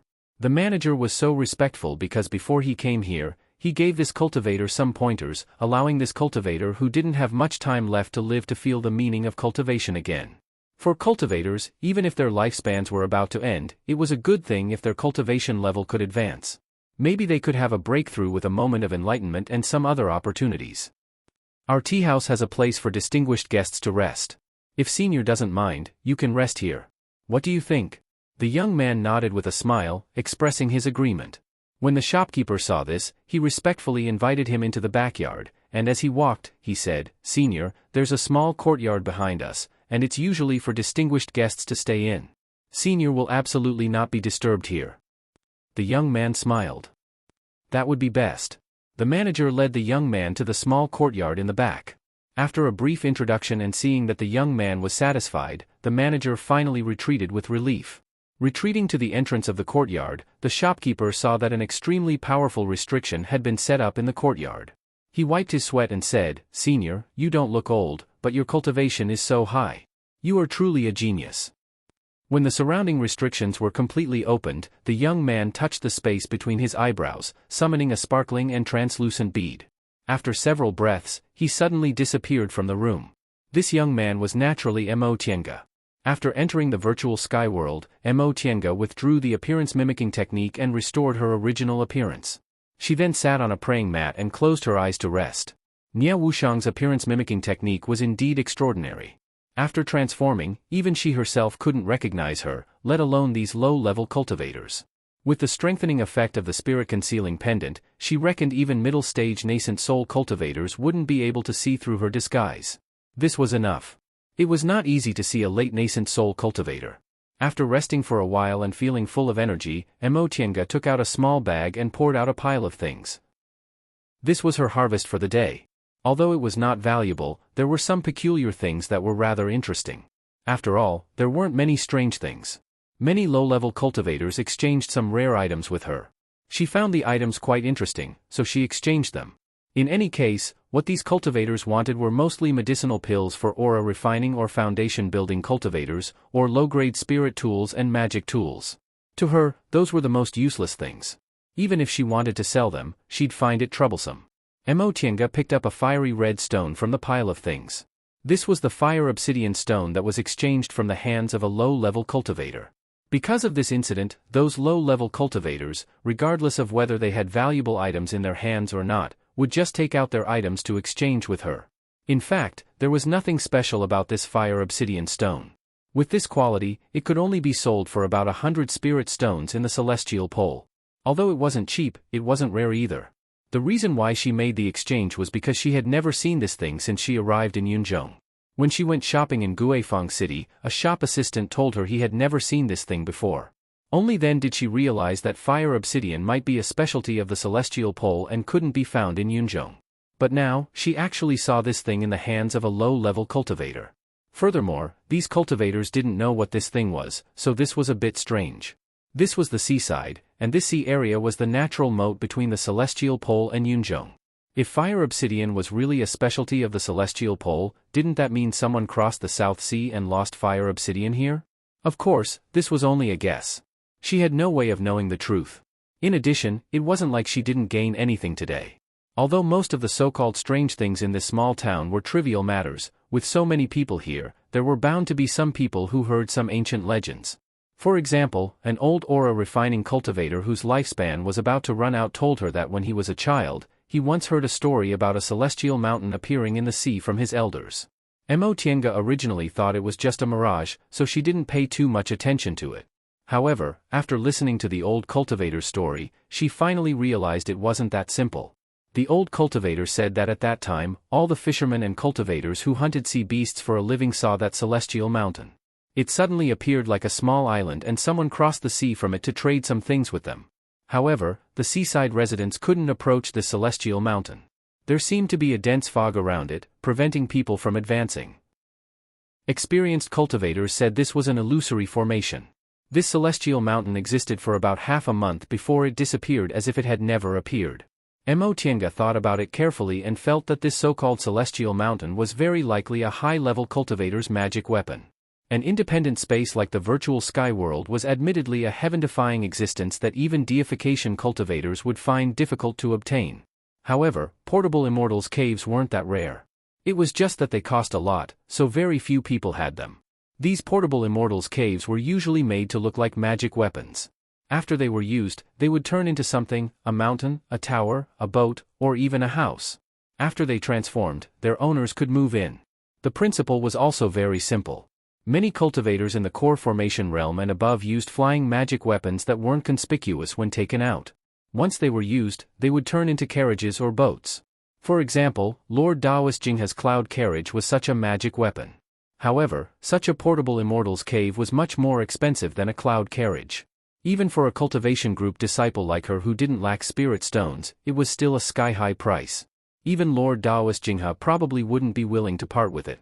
In addition, the required materials and techniques were also very rare. Even if one could afford it, there might not be anyone who could make it. Therefore, many high-level cultivators knew about this thing, but very few people had it. Why couldn't the spirit stones used to make a portable immortals cave be used for something else? Buying medicinal pills and materials could greatly improve one's cultivation level. What was the use of such a portable immortals cave without the support of spirit veins? It would cost a lot of spirit stones to maintain it on a daily basis. Its function was nothing more than making it more convenient to go out. In short, this thing cost a lot, but the benefits weren't very high. Unless one was extremely rich, very few people would make such a thing. The immortal mountain this old cultivator mentioned was very likely a high-level cultivator's portable immortals cave. He came here, stayed for several days, then left again. However, it was unclear whether this high-level cultivator came from the South Sea or if he was a local cultivator from Yunzhong who passed through here. After she sorted out the information she heard today, Mo Tiange regretfully discovered that there wasn't much valuable information. However, she was already mentally prepared for this, so she wasn't too disappointed. If the clues to return to the Celestial Pole were so easy to find, how could there have been no contact between the Celestial Pole and Yunzhong for so many years? Besides, the shortcut to return to the Celestial Pole wasn't necessarily at the seaside. Transporting formations, space cracks, and the like didn't have a concept of distance. For example, the undersea path Mo Yaoqing found could be said to be God's good fortune. It was already not easy to find one. With that thought in mind, Mo Tiange decided to stay in Deepwater City for 3 to 5 days and then go south. She would go to all the major cultivation towns in eastern Tang, then she would go to Nanzhou and the west. The west of Yunzhong had never been included in the sphere of influence because the west was barren and there were almost no spirit veins. There were only many barbarians and small countries. However, Mo Tiange didn't want to let go of any opportunities. If she still couldn't find any clues in Nanzhou, she could go to the west. After all, the more backward a place was, the more legends there were. Just like that, Mo Tiange adjusted her breath in the virtual sky world for one night. The next day, Mo Tiange, still in the appearance of a young scholar, went out of the small courtyard where she temporarily lived, set up a table and chairs in the tea house, and began to collect strange news. After the first day of spreading the news, more people came today. However, most of them didn't have anything valuable in their hands. Although Mo Tiange didn't mind exchanging with low-level cultivators, she didn't accept everything. She rejected the ordinary things one by one and only accepted some novel and interesting things. These cultivators originally came to try their luck. Although they were somewhat disappointed, they didn't think much of it and continued to watch the fun from the side.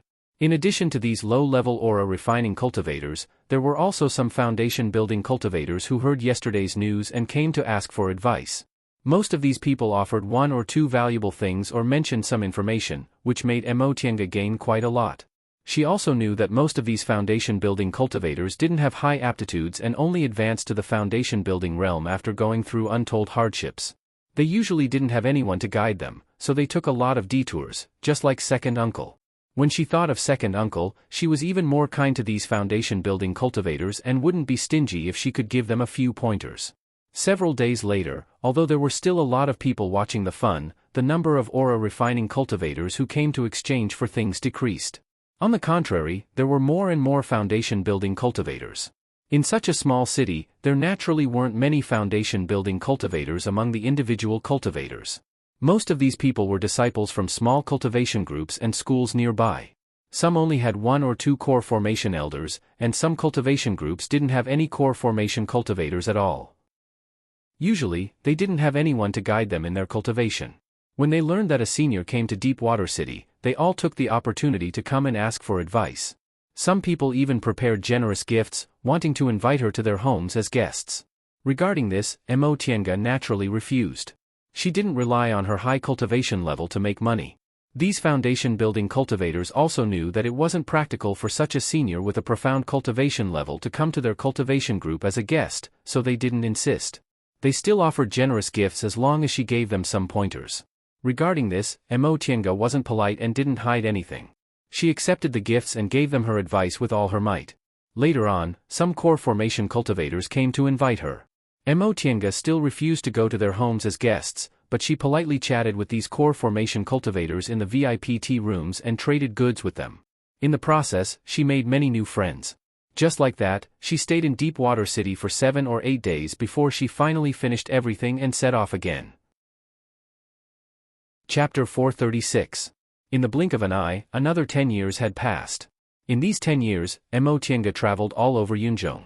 Starting from the small town in the north, she visited all the towns and cities in eastern Tang State that were just beginning to take shape. She then went to Nanzhou State and witnessed the peculiar phenomenon of Buddhism and Confucianism coexisting. Finally, she went to the west and lived in the barbarian land for several years. She made friends with those barbarians and heard many strange legends. During these 10 years, she used the name Yi Xiaotian to make a name for herself. Most of the high-level cultivators in eastern Tang and Nanzhou were friends with her. They all said she had a profound cultivation level, was straightforward, and was a person worth befriending. Some people coveted her because she was young and had a lot of treasures, but they were all killed by her. 10 years passed in a flash. She suddenly looked back and found that her gains from traveling in Yunzhong in these 10 years were more than her gains from cultivating in the virtual sky world in several decades. The more places she went, the more things she heard. Now, her understanding of Yunzhong was much deeper than many cultivators in Yunzhong.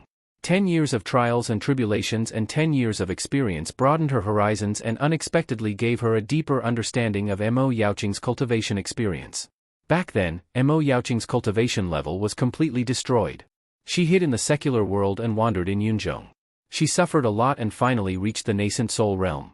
This experience gave her a lot of insights, which she wrote down in her cultivation notes. Although Mo Tiange experienced a lot in the past, she didn't have as deep an understanding as Mo Yaoqing. It wasn't until now, when she walked the path Mo Yaoqing once walked, saw the things Mo Yaoqing saw, and heard the legends Mo Yaoqing heard, that experience slowly integrated into her thoughts and became her own. Mo Tiange was originally a person with excellent aptitude and a very stable mind. She also didn't lack panaceas. After integrating these experiences, even if she only cultivated step by step every day and didn't enter closed-door meditation, her cultivation level still progressed at a rapid pace. During these 10 years, her cultivation level in the late stage of the core formation realm not only stabilized, but also reached the peak of the late stage. She was only a step away from the peak stage of the core formation realm. Having reached this realm, Mo Tiange was no longer in a hurry. As long as nothing unexpected happened and she continued to cultivate steadily, it was inevitable for her to form her nascent soul before she was 200 years old.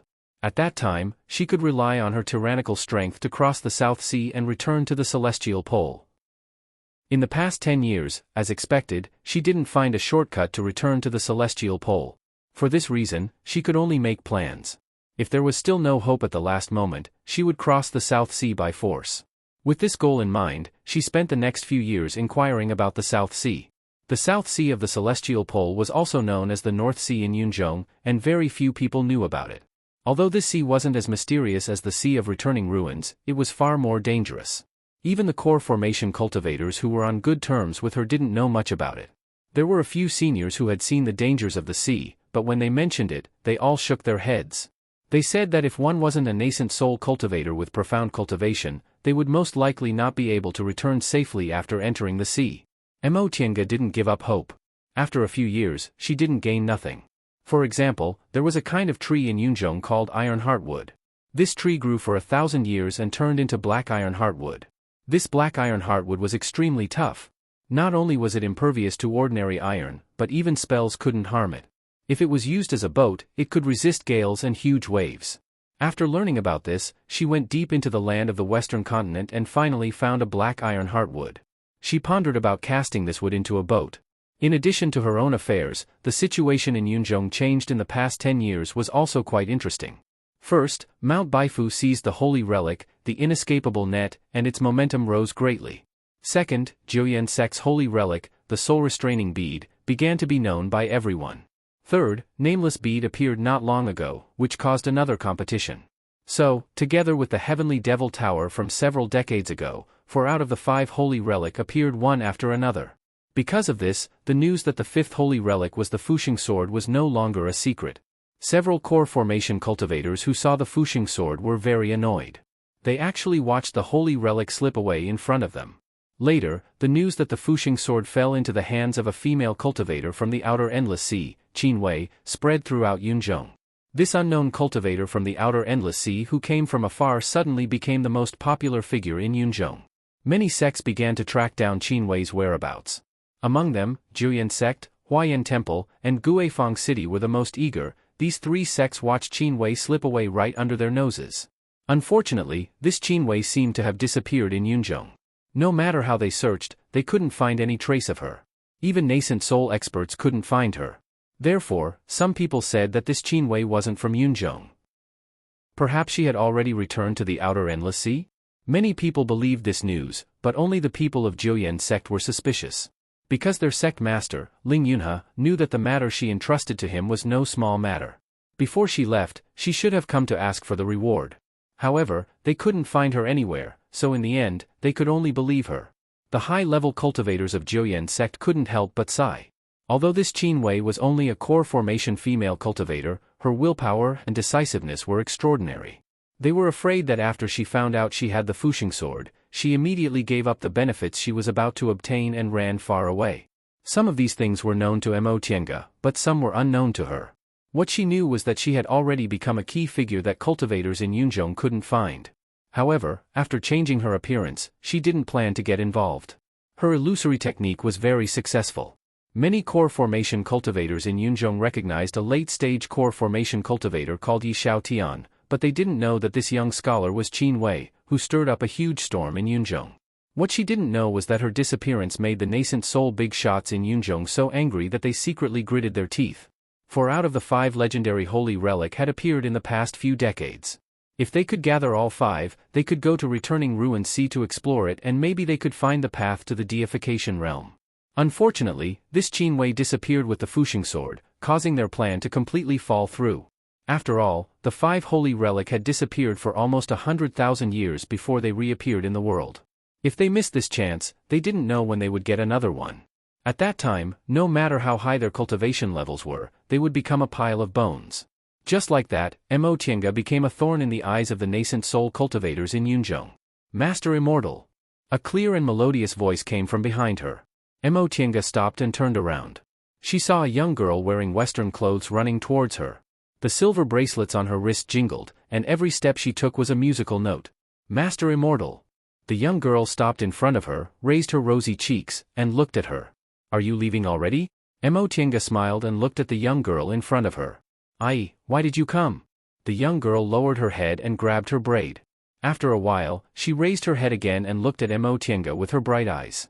Master Immortal, I'll go with you, okay? Tiange was stunned. You, Master Immortal. The young girl's face was shy, but also determined. I like you, so I want to go with you. Tiange smiled bitterly and couldn't help but touch her face. This wasn't the first time she encountered this kind of situation. In the past 10 years, she traveled to many places, and there were often women who confessed their feelings to her, which really made her not know whether to laugh or cry. When she dressed up as a woman, although there were also men who had feelings for her, they never expressed their love to her. However, she used the appearance-changing technique to disguise herself as a man, and from time to time, she would attract some peach blossoms. This puzzled her no matter how she thought about it. Could it be that she was more suitable to be a man? Or that she was too successful in disguising herself as a man, and her appearance was too handsome? But she definitely wouldn't transform into an old man. I can't take you with me, she said. You should go back. This is your home. Why? The Western Continent girl, widened her eyes. We Western Continent women will leave home when we have someone we like.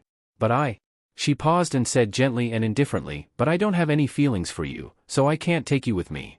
Huh? Such a straightforward refusal stunned Ai. After a while, she finally found her voice. Master Immortal. You don't like me at all? Didn't you say I was very cute? You also said you were happy with me. Tiange was stunned. Did this make her misunderstand? In other words, she lost her sense of propriety. In her heart, she still thought of herself as a woman, so when she said these words, she didn't think it would cause other people to misunderstand. She sighed. Cute and love are not the same. Go back. We won't see each other again. After she finished speaking, she turned around, waved her sleeves, turned into a flight light, and rushed away. Master Immortal. The young girl was very anxious. Her silver bracelets jingled as she hurriedly chased after her.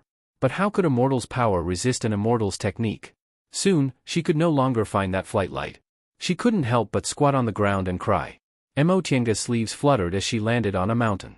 Listening to the young girl's crying, she couldn't help but sigh. She flicked her sleeves and sat down cross-legged. This was the Western Continent, the most dangerous place in Yunzhong. It was barren and unruly, and resources were scarce.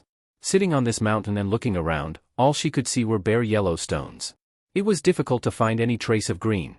The people living here struggled against the heavens, the earth, and the beasts, surviving with difficulty. Perhaps it was such a harsh environment that gave them tenacious faith. The people here were all brave and simple. After a long time, the young girl's crying gradually stopped. She finally stood up and walked back silently. Tiange stared at her until her silhouette disappeared. Although she couldn't accept it, such a persistent and passionate feeling made her burn. Spring flowers fell, autumn wind blew, summer lotus bloomed, and winter sleeps. Time didn't stop. Year after year, in the blink of an eye, 50 years had passed. When she came to Yunzhong, she never thought she would not return for 50 years, nor did she think it would be difficult to find the way back. When they were together, she always felt that between them, there was only this kind of ordinary but long-lasting feeling.